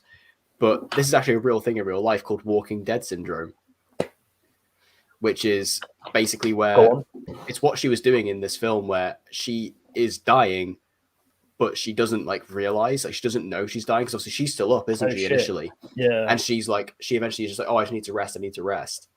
Because she didn't think she was dying. Apparently, that's like a real thing. It's like it's called Walking Dead syndrome. Apparently, I didn't know. Yeah, no. She seemed like perfectly fine, and then she just drops, and I'm like, nah, I'm not ready for this. I'm not ready. Like, poor Happy man, he's no longer happy. No. He's Sad Hogan. Yeah. But I mean, like Marissa Tomei, like I think this is probably her I think this best is the best film. film. Yeah, best film by far. Because Far From Home, she literally had nothing. She was just in a few scenes. Yeah, she's where not it was in like she was like in a few scenes where she was flirting with Happy and then like calling Peter on the trip, and that was it. And then in I love Homecoming, how she had Happy is like just what a friend with benefit to her. Like he literally was. Like, she fully just like she's just there for like a good time, not a long time, and then Happy's like fully Happy wants like a full-on relationship. He's just in love. Yeah. I mean, to Poor be bloke fair, that the scene gets in this film where we played. first see Happy and like she has like the door open talking to Happy, and like I get it. I was in love with her at that point as well. I get it. Like I don't know, it's something to do with the messy hair. I was like, yeah, I see it. It's the But yeah, glasses. her death was really, it was unexpected and it did hit and it was emotional. I think Yeah. Tom played it really well. The fact that they actually had Goblin kill her was pretty intense. And yeah, I didn't expect it. And I think it gave the film a good amount of momentum, and it made me understand why Tom was just so out for blood with Goblin at that point. You know, it just made sense. And and even though I didn't expect it, when she died, I was kind of like, yeah, if they are going to kill a character in this, it does kind of make sense it would be her. And also it does give us the great responsibility line, which then has that great knowing moment with Toby and Andrew. Because even though it appears that Uncle Ben never delivered that line in the MCU, it was Aunt May. Are we ever going to actually see like Uncle Ben in this at any So then point? we are now. I think that's kind of Yeah. we're just never gonna get it. Which is fine, because again, what I said before, like the reason why I like the Tom Holland films is that they are, it's not copy and paste. Yeah, they're not copying it, so I don't mind. I just find it interesting because they, them two mentioned the fact that it's what Uncle Ben said, but in this universe, it's what Aunt May says. Because I'm fully hoping that John Watts does the same with Fantastic Four. Like, we know the origin of them. We kind of don't need to see it again, like with Spider-Man. Like, we get it. He got bit by a spider, blah, blah, blah. Like, we didn't need to see it again. But I feel like with Fantastic Four, he probably will recreate it again, just, I guess, just for it being like the spectacle of like space and shit. But yeah, I like the fact that the Tom Holland thing just isn't sort of copy and paste of like the other two. Yeah. And then kind of another big character in this film who I kind of want to talk about is Doctor Strange. He has a fairly substantial role in the film. He's kind of the catalyst for everything that happens in it. And Doctor Strange, I remember like going into this and I thought, because in the trailer, I just didn't get it. I was like, this just seems so out of character for Doctor Strange. Like maybe him in the first movie, but at the point we see him in like Infinity War and Endgame, I just don't believe that he would do this for Peter.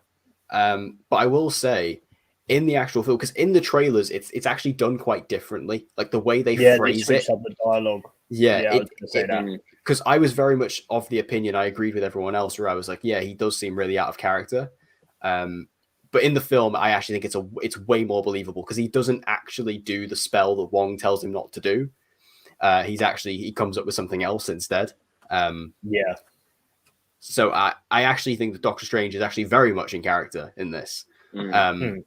Which I've still seen some people say that they think he's out of character. I don't agree with that. Like, again, I completely agree with it in the trailers, but in the actual film, I actually fully bought in. I was like, yeah, that's Doctor Strange. But I liked having him in this film as well. Like, I love Benedict Cumberbatch in this role.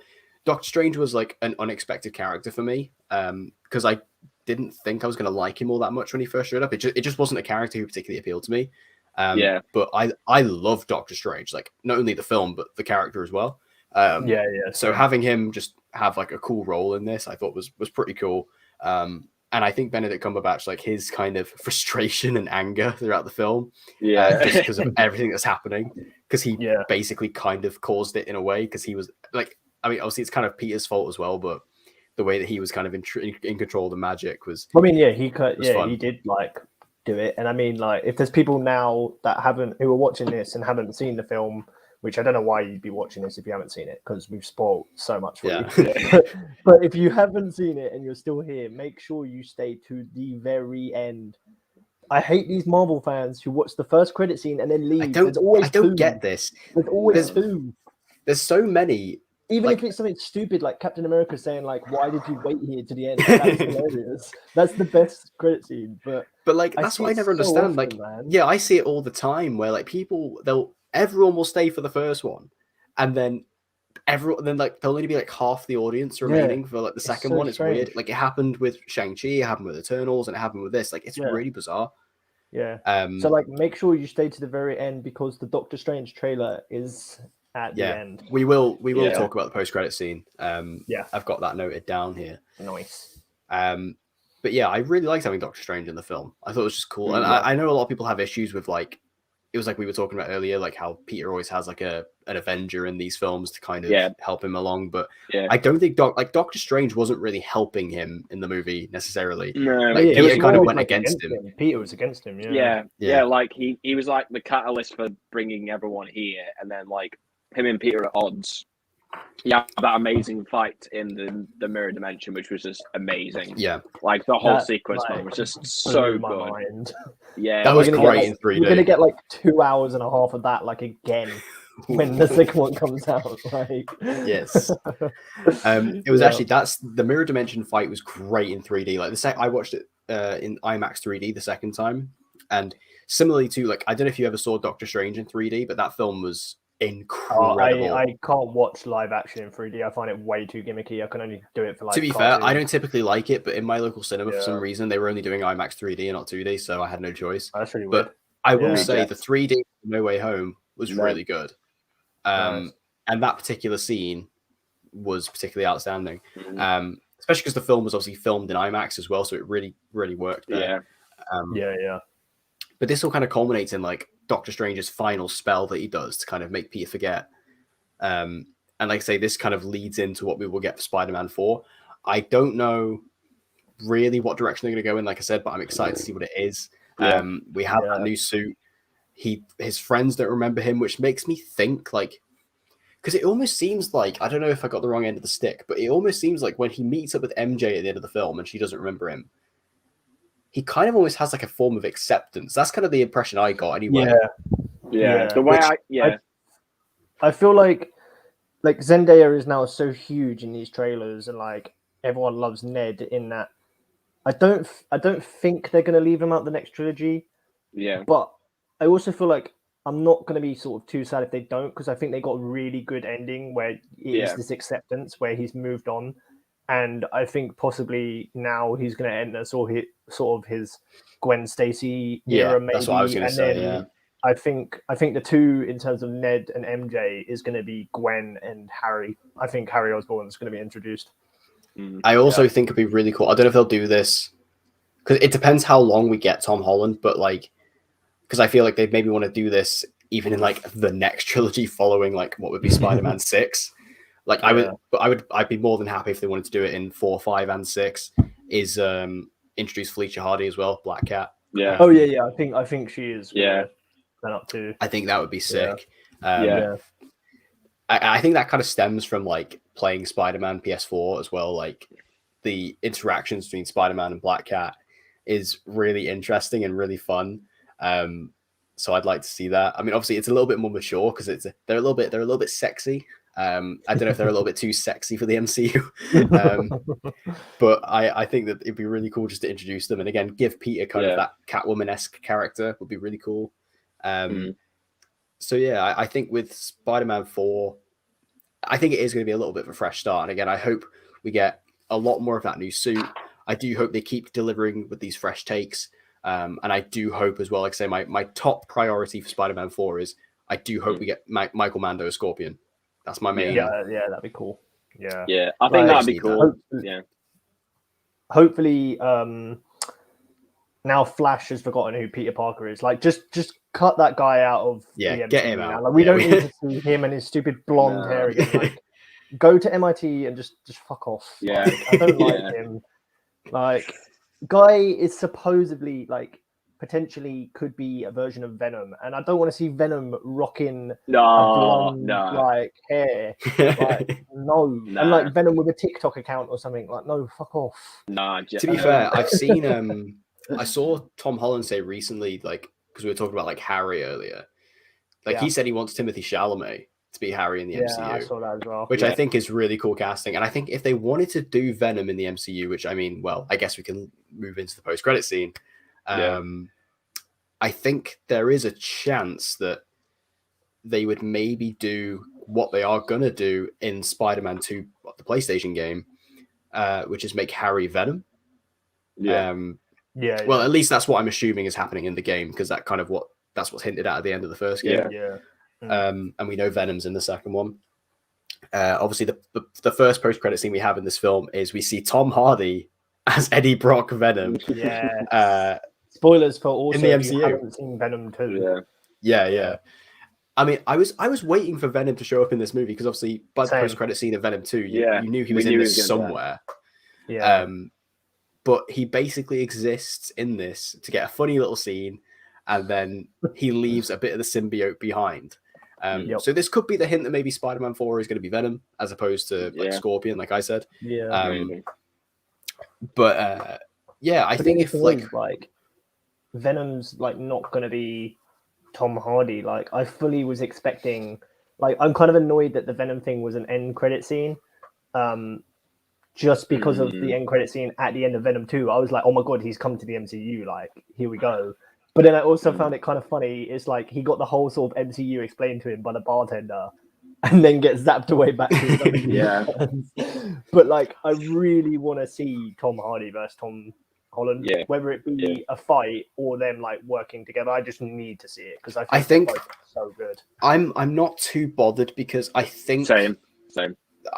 because the thing is, You guys are stupid. I can't see. I don't get me wrong. No. Don't get me We wrong. have reasons. We got reasons. I love Tom Hardy as Venom.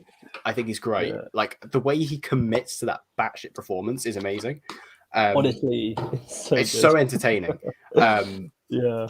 But the problem with Venom is that in his own films, I just never saw. I don't see him as a bad guy. Like he's not a villain. Yeah. So that's what I think he would. and I be, don't like, think he's he an would fit. anti-hero. He's an anti-hero. Yeah. Yeah, so Yeah, I don't think he'd fit, and I think tonally as well, he doesn't quite blend into the MCU. And also, given the fact that Sony at the end of the day, they do have their own film universe with Spider-Man. Like we've got Venom, we've got Morbius coming out, that Craven film with Aaron Taylor Johnson. Like that is kind of their own thing they're building. And obviously, we still don't know what the actual connection is with the MCU because obviously we do know that Vulture is in Morbius, so we don't know exactly what's going on there. But I think that Sony are still kind of building out their own kind of universe, and whether they bring Garfield back into that potentially would be cool. But Yeah, like you're saying.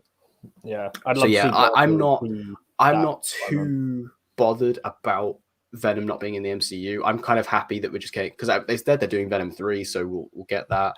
And I think if they want to do Venom in the MCU, maybe they do Eddie Brock. But I honestly think it would be more interesting if they do introduce Harry into it and then make him Venom. And if it's Timothy Chalamet Venom, I like the sound of that. Yeah. I think that's pretty cool. They could bring like Agent Venom into it, rather than sort of. I don't know. Is Agent Venom? Is he also Eddie Brock? He is, I believe. Yeah. Yeah. Oh, okay. Because obviously Flash Thompson is a version of him. Oh no, it's Flash. That's it. Flash. Yeah. Yeah. That's it. What? Yeah. I we definitely don't want that. We definitely don't want that. Yeah. No. But I mean, you can still, like I say, you can mix and match these things. Like you can do Agent Venom with whoever you want. Yeah. I just think maybe if they are going to do Harry as Venom, they need to leave that a little bit. Like let us do what they did in Spider-Man, the Raimi trilogy. Like let Harry build up to it. Yeah. Don't introduce him and then don't do him as a Dane DeHaan one. Where exactly. He was, like, immediately Goblin, because Dane DeHaan was a good pick for Harry. I thought it was going to be really good, but they completely rushed him in terms of Goblin. Like, it was so poorly done.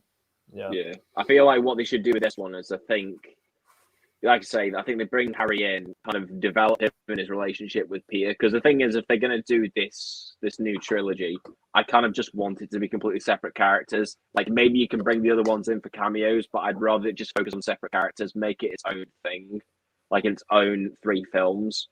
And then, like you say, have Harry in, kind of maybe have Peter have the black suit, because I think inevitably they probably will do that, or at least to a certain Yeah. extent. I think you could Yeah. probably do that in maybe like, I don't know whether it could be the first one or the second one, because you think you've got Peter on his own. You know, he's kind of on his loneliest that he's ever been. So maybe Yeah, that could take exactly. advantage of that with the black suit, or they could do it with the second one, and then kind of at the end of that film, you have Harry become, become bonded with the symbiote, become Venom, and then not have it crammed into the last 20 minutes, a la Spider-Man 3. You actually like Yeah, save it for man. its own film.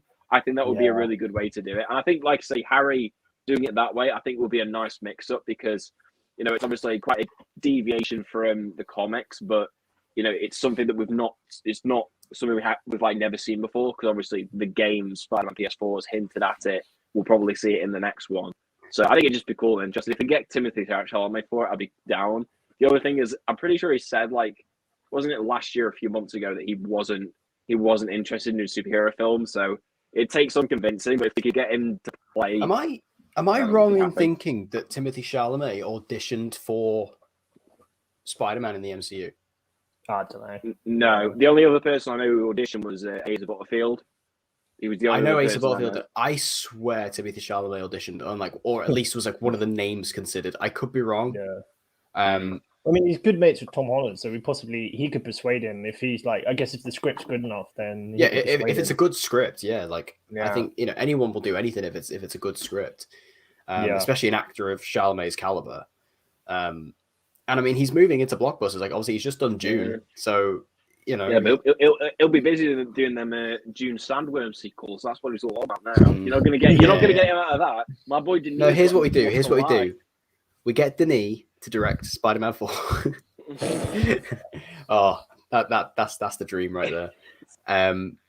But yeah, I think with Venom, I don't know if it's going to be the next film. I think they should build up to it, especially if they are going to do Harry. And I maybe think they'll the do MCU, Eddie, but we'll see. MCU will do it properly. I feel like. Yeah. Yeah. The MCU is very patient. Like they don't mind planting a scene and coming back to it years later.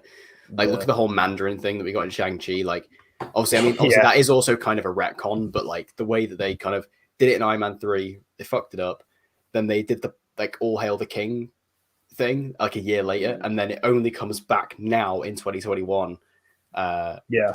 Nearly, so that's what, 8 years later they bring the Mandarin in, so it's cool.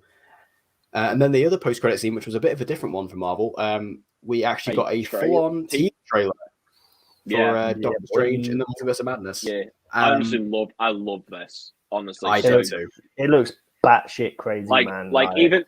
Even removing my fanboyisms for Sam Raimi, just like the visuals, I love the tone that it's going for. It feels like so much darker than the first Doctor Strange. Because I remember, like, originally, weren't they saying this was like kind of going to border on horror territory? So, like, those vibes are great. You've got Scarlet Witch back with the full suit, looks awesome.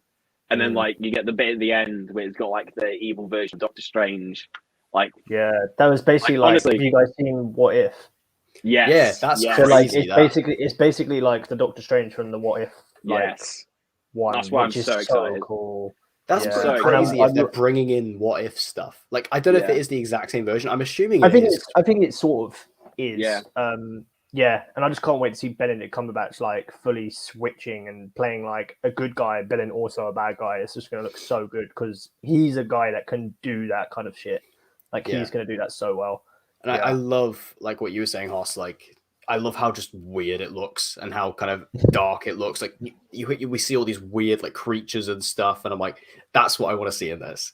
And like say like we got Elizabeth Olsen coming back as Wanda. Like obviously we had WandaVision earlier this year, phenomenal show. And what they did with Wanda in that was incredible. And I think seeing where she's going to go from here, really exciting.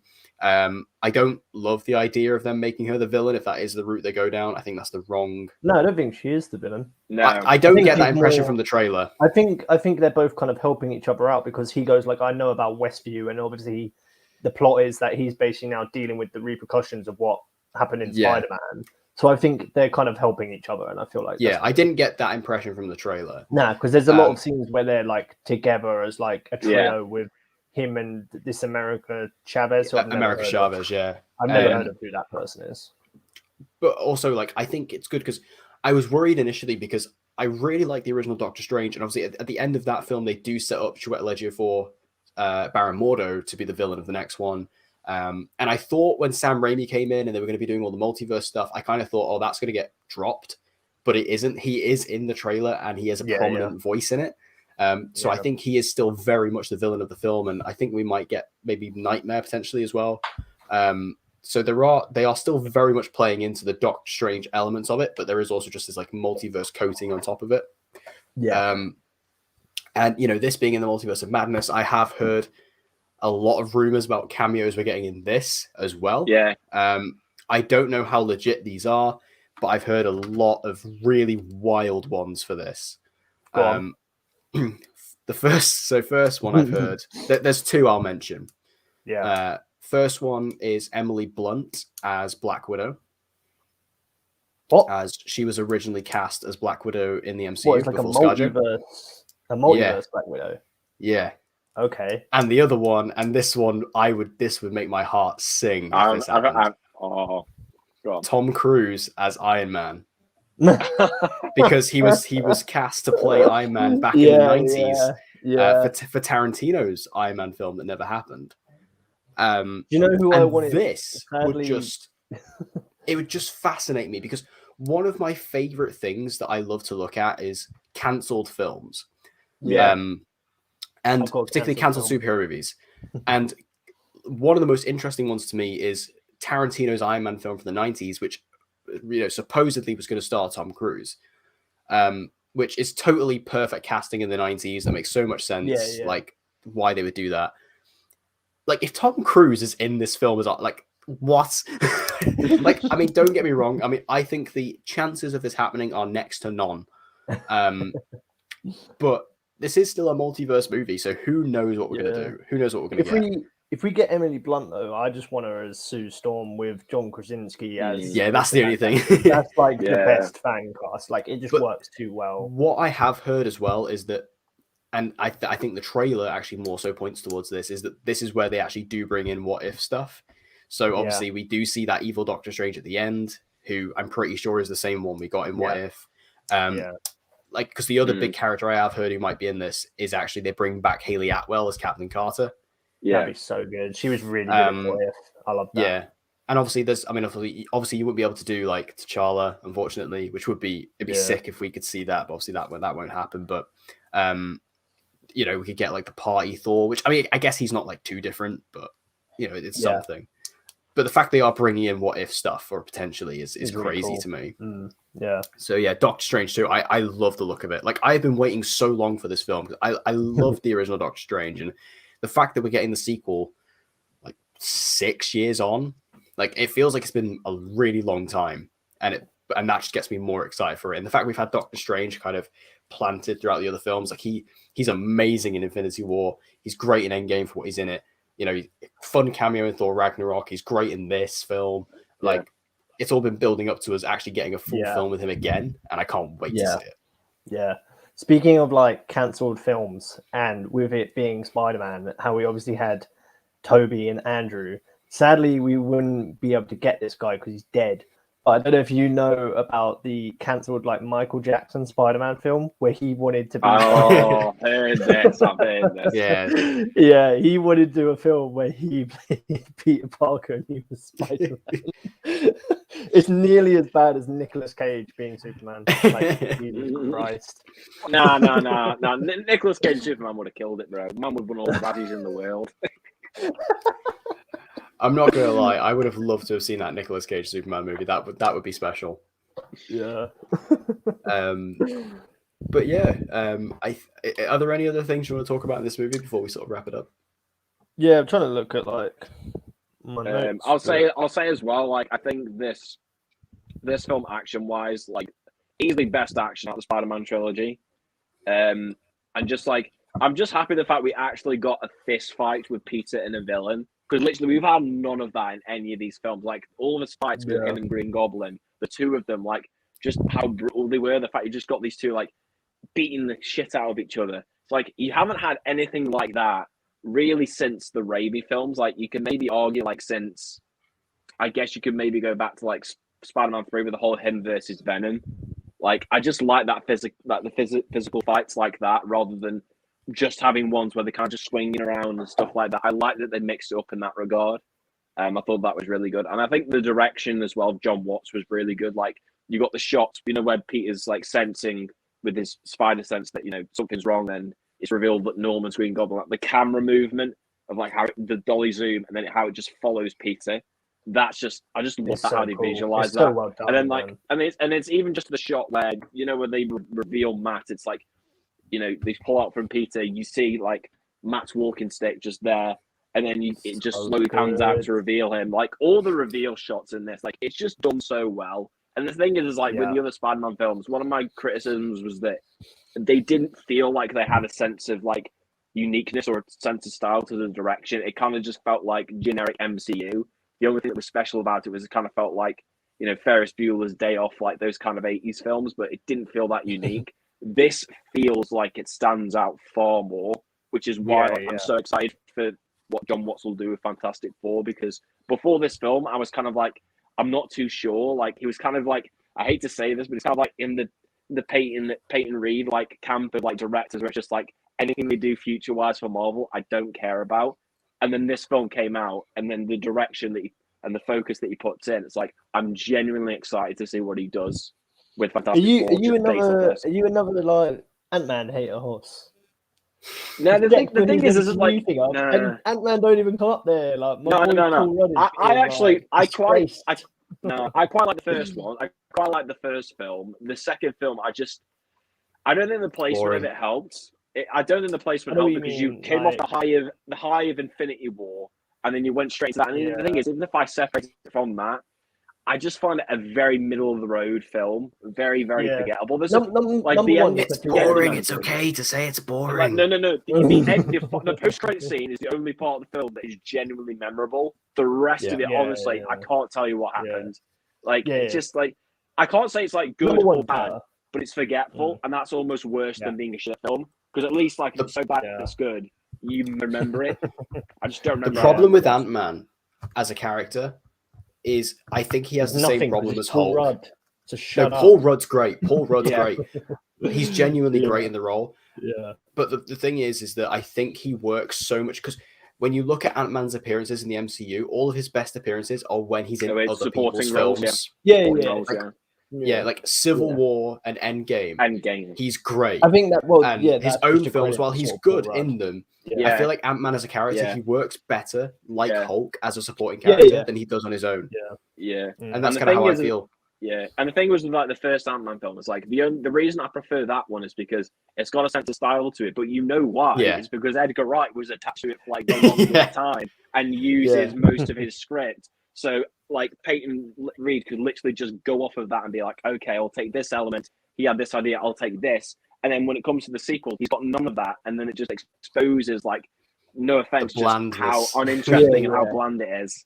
So, that's why I'm just not excited for his films. Like, honestly, this next Ant-Man film, I'm not looking forward to it just because based on what he did last time. Like, this is going to be big. Like, the new Ant-Man has Kang in the third one, so it's like going to be a big film in setting up like the future of Phase 4. I don't trust Peyton Reed to do it. I don't trust him. I don't trust him. Like, given how awesome, like I wasn't even the biggest fan of Loki as a show. It's my least favorite of the Disney Plus shows so far. I personally didn't care too much for it, but Jonathan Majors as Kang, fucking incredible casting.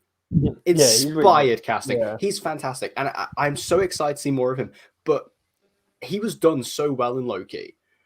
I don't know what it is. I don't trust Peyton Reed to do Kang, and I think it's such a weird movie for him to be in. The Kang that we're going to see in Ant-Man is like a different version because it's like Kang the Conqueror type thing. So it's just weird to me. It's a weird movie to put him in, but I don't know. We'll have to wait and see. It could be really good. I'm not going to judge it too much. I just don't feel like say with the first Ant-Man. It does have a sense of style, like you say. It does have like its own independent look. But the second one just doesn't. Kind of has similar vibes to kind of Captain Marvel, I guess, where it's kind of just a bit bland. But the third one, it could be interesting depending on what they do with it. But yeah. Where do you, with the spell of Peter now where nobody knows who Peter Parker is. How do you think Yeah. Spider-Man now is affected by that in terms of like the Avengers, with him being in the next like Avengers film? Do you think they know Spider-Man, but they don't know Peter, so he's going to have to reveal himself to them again? Yeah. But like, they obviously fought with him with Thanos. They didn't forget that, but they just don't know they fought with Peter Parker. Yeah. I think that's what it'll be, but I think they will probably use the whole aspect of them not knowing who Peter is to kind of distance himself from the Avengers for now. Because obviously we've had like 3 films of his solo films, so obviously he's kind of had like a main play MCU character, you know, along with it. Like in Homecoming, it was Iron Man. With Far From Home, it was like what we thought was Nick Fury, and then this one, it's Doctor Strange. I kind of feel like because of the way that they've ended this film, I think from this one onwards, I think it's just going to distance itself from that. So I think it'll be a case, like you say, like they will have worked with Spider-Man. They'll know who Spider-Man is. They just won't know that Peter Parker is Spider-Man. Because like you say, no one knows who Peter is. They've got no memory of him. So I feel like it would be a case of if he was going to come back to that and they wanted to play with that again, they would obviously, he would have to re-reveal himself. But honestly, I prefer it honestly if they just kind of did something different and just keep it as it is, and they don't have the Marvel films come in, because I think that'd be really interesting for them to do, because it kind of lets them focus more on Spider-Man and kind of less of like the whole wider MCU world, which is one of my little problems that I've had with the first 2 Tom Holland Spider-Man films. I think like Avengers in like his future trilogies will just be sort of like cameos. Yeah, they're not gonna like hold his hand anymore. They'll just be like cameos and stuff.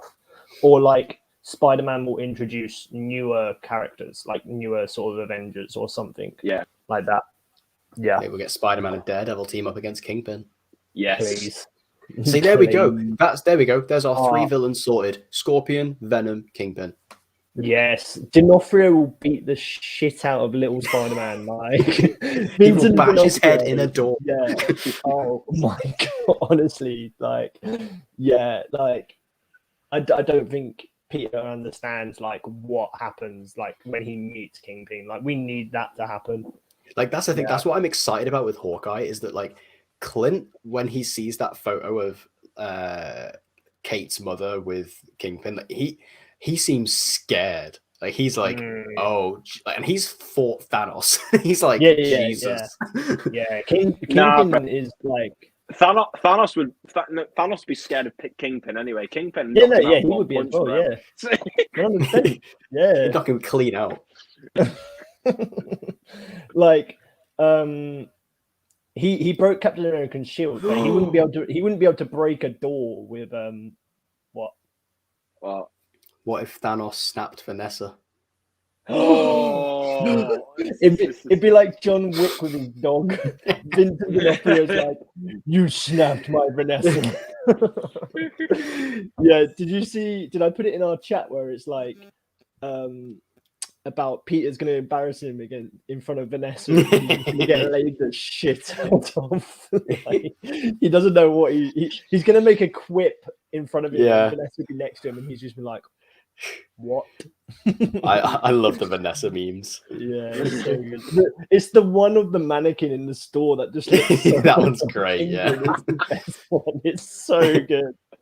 Yeah, and I'm really pleased with like Kingpin. Like, there was rumors that they were going to put him in a fat suit, or he was going to like CG, or like digitally make him like bigger. He was going to be like the multiverse version of him. Like, he's like the Spider-Verse one. Yeah. Oh my god! I'm so glad that they just kept it as like Vincent. Yeah. Vincent's another one. Like, you're a bad liar, mate. Like, you can't lie for shit. He was liking posts of him. Yeah, he started. Yeah, exactly. Yeah, exactly. And then like, as soon as he when he touched Echo's face and did the laugh, I was like, you knew. Yeah, it's Vincent.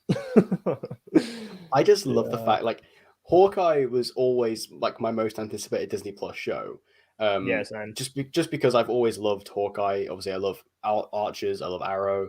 Like, it's like Marvel's Arrow, and obviously it's got Haley Steinfeld, the love of my life. Hawkeye's my favorite Disney It's my favorite. It's so My favorite. good, man. So the fact that I was Yeah. already hyped about it, and I think it always would have been my favorite anyway, but the fact that this is Yeah. kind of how, with No Way Home as well, this is the way we're introducing Daredevil back into the MCU. It's so Like- perfect. Yeah. It's so. But yeah, good. I think maybe we should do an episode for Hawkeye when it finishes we next should. week. Yeah, I'm down with that, man. Just so we can just all just masturbate over Daredevil. Because we need to. Yep. Because I don't know about you guys, but I'm feeling pretty horny right now. So Yeah. Jesus Christ, Declan. this is what happens when you put Charlie Cox in your movie. Yeah. No, I agree, man. My Charlie Cox gets excited. Having met him in real life, Deck. Oh, Shut up. what man. Oh, you Don't messed go up. there. You messed up. Man. Don't go there. Should have met me the chance. I didn't have the chance. You did. You should have gone No, I earlier. didn't. You should have gone Yeah, earlier. You should have gone Yeah. earlier, bro. 2 dickhead security guards did not let me in. That's not my fault. Nah, you Why should don't have you just fought your fight them, crew, man? mate. Yeah, you Because- should just fought them. Because I'm a weakling. Okay, I will be knocked out. It's not worth it. I want to live my life.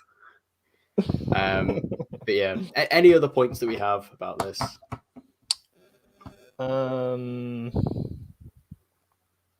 I have a feeling we're just like missing something huge. I tell you who I liked actually in it. We have. I liked the teachers who they were like quite prominent in Oh. and they have That fool was so good when he's like a conspiracy theorist and he's just because like, Hannibal Buress is so funny, like he's so underrated, and I love the fact that he's just in this movie and every single line he said, even though he only has like 4, each one was hilarious. Yeah.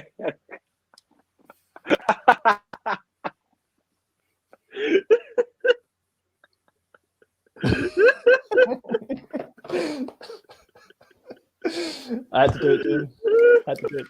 I've made it. I've done the deck range quit again. We've done it again, Dan. It's the second time we've got deck to walk off. He's doing it again. Oh, I love it.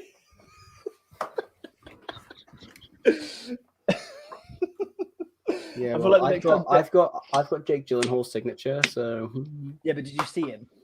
no. Yeah, so it's just a bit pointless. Oh, dear. hang on. It's all right. Oh, Yeah, that but you is didn't good. meet him though. You didn't meet him though, did you? You didn't meet him. Well, that's COVID's fault.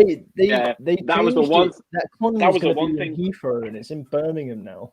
I know. That was the But I one. mean, that's still The most painful thing COVID took away from me last year was Literally. meeting my boy Anthony. Literally. No, to be fair, though, like that scene where it's just, like you say, was the 3 teachers.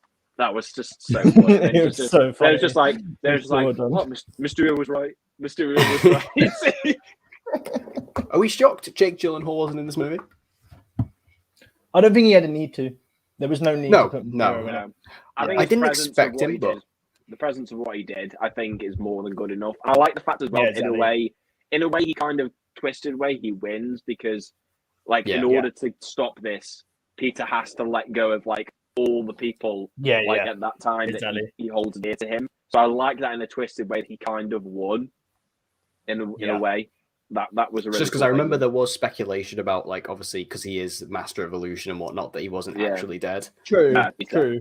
I just I don't think know how maybe- they Yeah, would have used him in this, though. I just don't know what they would have done yeah. with him.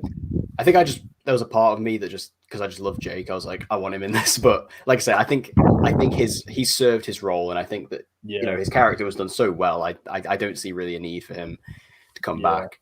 And like you said, Hoss, like his presence is kind of within this film anyway, just because this all carries Yeah. on immediately from what he Yeah. did. So it does kind of all make sense there. Yeah, yeah. I was curious to see as well, like if Vulture was going to show up, just because No. like obviously with the Morbius stuff, I kind of thought maybe was there a chance he'd cameo here, but we got no Michael Keaton. I'm so curious about Morbius. I'm so curious. yeah. I just don't Yeah. understand like where the hell it fits into, because it has the poster of the Spider-Man saying murder on it, but that's Andrew. Oh no, sorry, that's Tobey Maguire's Spider-Man, isn't it? From the Spider-Man PS4 game, which is hilarious. Yeah. Yeah. Maybe don't it's know, a I Spider-Man don't PS4 maybe they're trying to be in Spider-Man PS4 continuity and they just realise, oh, we can't do that. I'd honestly be so down for that. Like, that's such a good universe. Yeah. Like, genuinely, Yeah. like the Yuri Lowenthal version of Spider-Man might actually be my favorite. Like, he's so good, and like that universe. What I love about it is that it is like an established Spider-Man universe. Yeah, Yeah. It's so well done. I honestly would be down for that. yeah. Yeah. Yeah. But yeah, like you've got, like I say, you have got that picture there. So it's a bit of Toby, it's a bit of the PS4 universe. There's kind of hints that it's in Garfield's world, but then also in the most recent Venom Morbius trailer, like he references Venom. Yeah.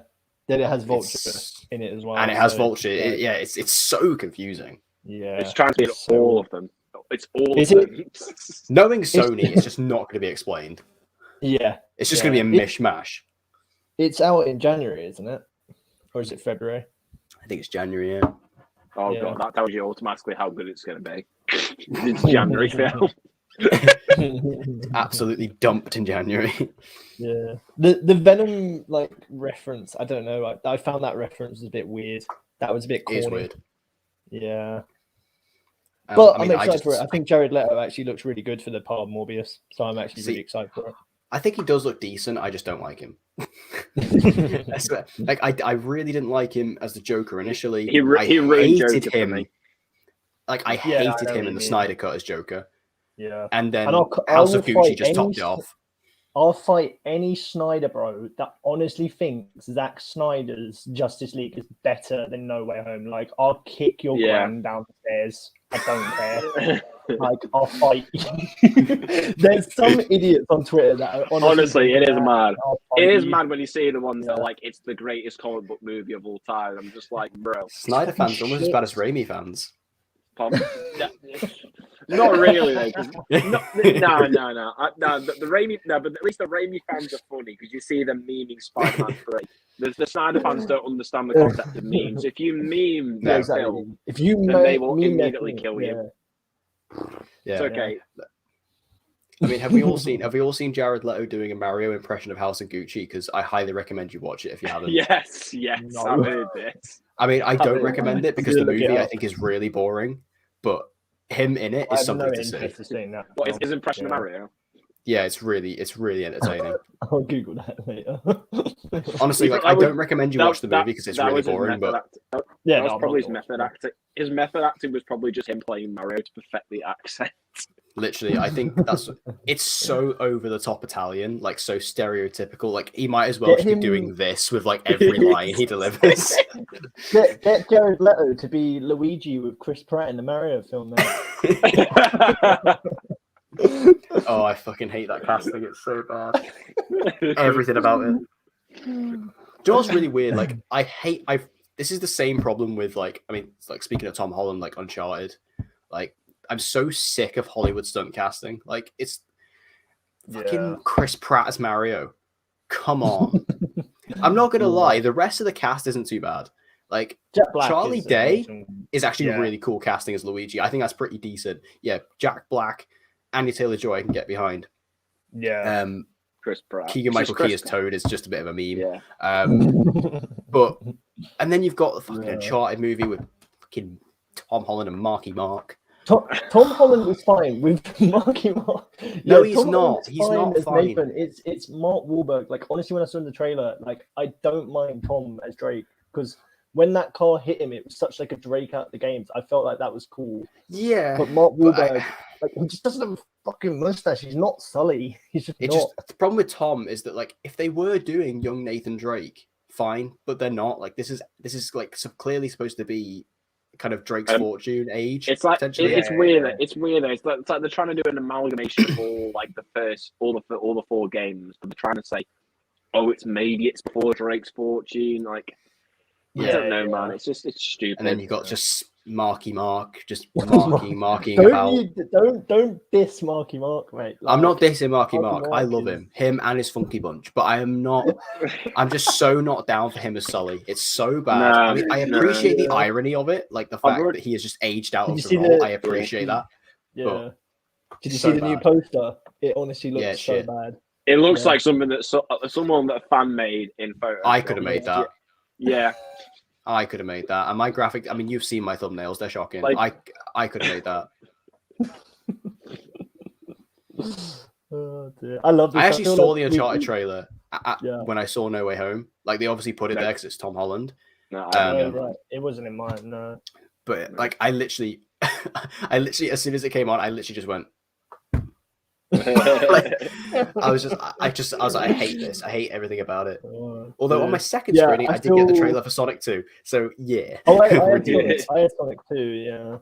But Sonic I 2 looks feel sick. like everyone now is jumping on like the Tom Holland bandwagon. Like everyone loves Tom Holland, and then Uncharted is going to come out, and we won't be able to defend the lad. Like, I'm sorry, the boy's going to get slated for a while. Yeah, he escaped Cherry, but I don't think he'll escape Uncharted. Yeah. Cherry was bad. Yeah, I watched that and I just didn't really understand it. Like, I just Devil it's a bit All the of a Time's waste of alright. time. Yeah, but that's the only one I've seen. Yeah, that It's was like alright. in between Uncharted. Yeah, I didn't watch Cherry. yeah, It's not worth it. It's so long and it's not worth it. yeah. It's not horrible. Like, it has got decent parts to it, but it's just like for how long it is, it's not worth it. Yeah. We have gone completely off track here. Yeah, I'm hyped for Sonic 2. I'm just putting that out there. Sonic 2 I've is got going to be the seen best. Sonic 1. Best film of next year will be Sonic 2. You can mark See, my this words. is what I'm talking about though. Like with the Hollywood stunt casting, with like you cast Mario as, like, why don't you just cast Charles Martin it? Like, he's still alive. He's still doing the voice of Mario in the games. It's an animated movie. Why don't you just cast him? It makes no sense to me. And in the it's like Sonic taking movie, shit on his legacy. Basically, it's like yeah, oh, and in we the want to Sonic make movie- it a bigger person just for being like money's sake. yeah, just to stick a name on it. But like with the Yeah. Sonic film, I mean, yeah, you've got Ben Schwartz. I mean, to be honest, Ben Schwartz is pretty good casting, but the actress who they've got to play Tails is the actress who plays him in the games. Yeah, that's really cool. It's Colleen O'Shaughnessy. Yeah. Like, she's reprising, and obviously we have got Idris Elba as Knuckles, which again I think is pretty good casting. Like, Sonic's a bit more on point, but the fact they've got Colleen O'Shaughnessy to return as Tails in the movie, awesome. Yeah, I love that's that. cool. Like, because I think it's Yeah. disrespectful. Like, I think it disregards like video game voice actors to not Yeah. bring them back. I understand when it's live action because obviously you can't get them to look necessarily the same, but when it comes to animation, there's really no excuse. Yeah, 100%. So yeah. Anyway, looping back around to Spider-Man. Yeah, I guess I just ask you guys one more time. Is there anything else that you want to add to this before we wrap this up? I think have we got like ratings for it? Like, I'm just kidding. I said it at the beginning. Like, for me, it's my favorite Spider-Man film, favorite MCU film. There's no need to watch any more superhero films. To be honest, it's peaked now. That's it. I will like- take the Batman. I'll say the Batman. I'll take Yeah. Batman. Yeah, no, I'm really hyped for Batman. To be fair, but yeah, for me, 10 out of 10. Yeah, I'm watching it again tomorrow, so I'm going to be like a little bit more looking out for things I may have missed, and hopefully the crowd doesn't shout, and I can like try and catch dialogue that I missed. But like, yeah, I didn't really have any flaws with it. I think it was just so well done, and like I said, Yeah. it's like a love letter to like all Spider-Man fans. So yeah, for me, it was pretty much perfect. Yep. Yeah, Awesome. I'd say. Yeah, I like I say, I'm kind of teetering between a 9.5 and a 10. I can't I'll wait to see probably- your guys like rankings. It's going to be so good seeing the difference between them. Nah. So the thing is, Well, like, mine's I out wouldn't say- there. I've put I mine on would- Twitter. Mine's out there. True. Nah, True. I And he wouldn't already put started mine out. piping up. No. It's because I'm doing. It's because I like to the stir video. the shit. It's 'cause I'm doing the video for mine. Yeah, fucking so dance that's why out with I've those big not put it wooden out spoon. yet. It's all right. I'm Yeah. beating you with that spoon when I hit you with all the truth bombs about why Spider-Man 2 should be higher up on the list. You absolute fool. But No, honestly, like I think it's such a strong film. I think for the ambition of it and like how much it's got in there, just how much it constantly just lands and just hits so well is honestly astonishing. Like a film like this should not work. Like a film that's been 20 years in the making, got all these things that are happening. It shouldn't work, and yet somehow they do. It feels like it should and have it's been. like they go over, and they even like they go over what I expected them to do. Like it's like from we the got everything we rumors. wanted. Yeah, from the rumors when it kept saying like this person's going to be it, this person's going to be there, I was like, nah, this is getting too messy. Like, nah, how is this just going to work? But it just does. Yeah, it works so well. Yeah. It's a great movie on its own, but just a great celebration of just Spider-Man in general, not just the films, but I think as a character, it's great. Like I say, I think it's easily in my top 3 of the Spider-Man films. It's in there for me with the first 2 Spider-Man films. The only debate I have is whether it goes at 2 or 3. I'm not entirely sure. Like I say, when it comes down to making that video, I'll have a decision by then. But like, goddamn, it's a brilliant film. Like I say, it's just. Yeah, I will finally say, like, out of all the MCU Spider-Man films, like I say, I've liked them, but I've not loved them. This is the first one that I can say, like, I really loved, and I would, like, happily rewatch in a heartbeat. Like, yeah, I think it's a damn amazing film. Yeah, I mean, I think given the fact that I watched it twice in 24 hours, like literally twice within a 24-hour mark, speaks volumes. Yeah. And like I say, I am planning to see it. I've got there's 2 other people who want to go see it with me, so I've got I think at least another 2 viewings in, and I am more than happy. I'm excited just to go see that cane smack on the floor again. Yeah, I think No Way Home. It's my favorite Spider-Man film of all time. It's my favorite MCU film to this point. Put him down. I am just. I was honestly, I was blown away, and I was honestly speechless coming out of the film. Like I say, I don't think it's 100% perfect. Like I say, I do think kind of like the villain motivations towards the end, particularly with Sandman, is a little bit weird. The other complaint I kind of had with the film as well, I'll just go through this quickly, is I don't understand why the government and the police were after Spider-Man so heavily. Like, I get the Mysterio thing. Like, I get that he was framed to have murdered Mysterio, but kind of after that, I was like, because in the MCU, like, secret identities aren't a thing, so I don't understand why it was such a big deal, really. But beyond that, I think the film's great. I'd probably go for like a 9.5 out of 10, just because, like I say, I have those tiny little points, but they really don't affect my enjoyment of the film whatsoever. I think the film's incredible, and like I said, I mean, the MCU, it's got a lot of films now. The fact that this has topped it really does say something. Yeah, 100%, man. So there you have it. There's our 2-hour spoiler talk on on No Way Home. I think this might be the longest stream we've ever done. It needed to be this long, man, because we had so much to talk about. It really did. Like, Jesus, like we've actually got through like all my notes. Like, it's insane. Yeah. But thank you guys for tuning in and watching the stream. If you've been at any part of it or commented, then thank you for doing that. Make sure you let us know your own thoughts on Spider-Man No Way Home. How does it compare to other MCU films, and where does it rank among your other Spider-Man films? Make sure you let us know all your thoughts in the comments down below. And as always, stay tuned to the channel for many more videos and also many more streams coming soon. Soon being a relative term. Like I say, I do think we should do it for Hawkeye. I think that'd be a cool idea. And I was also saying to Dan beforehand as well, Hoss, that I think maybe we could do something for Armageddon on the other channel potentially. That'd be cool. But anyway, make sure you guys stay tuned for all of that. And as always, I've been Deck. I have been Hoss, aka Dan. I have been Peter Parker's very good lawyer, aka your boy Shotgun Dan. And we hope to see you guys again next time. See yous.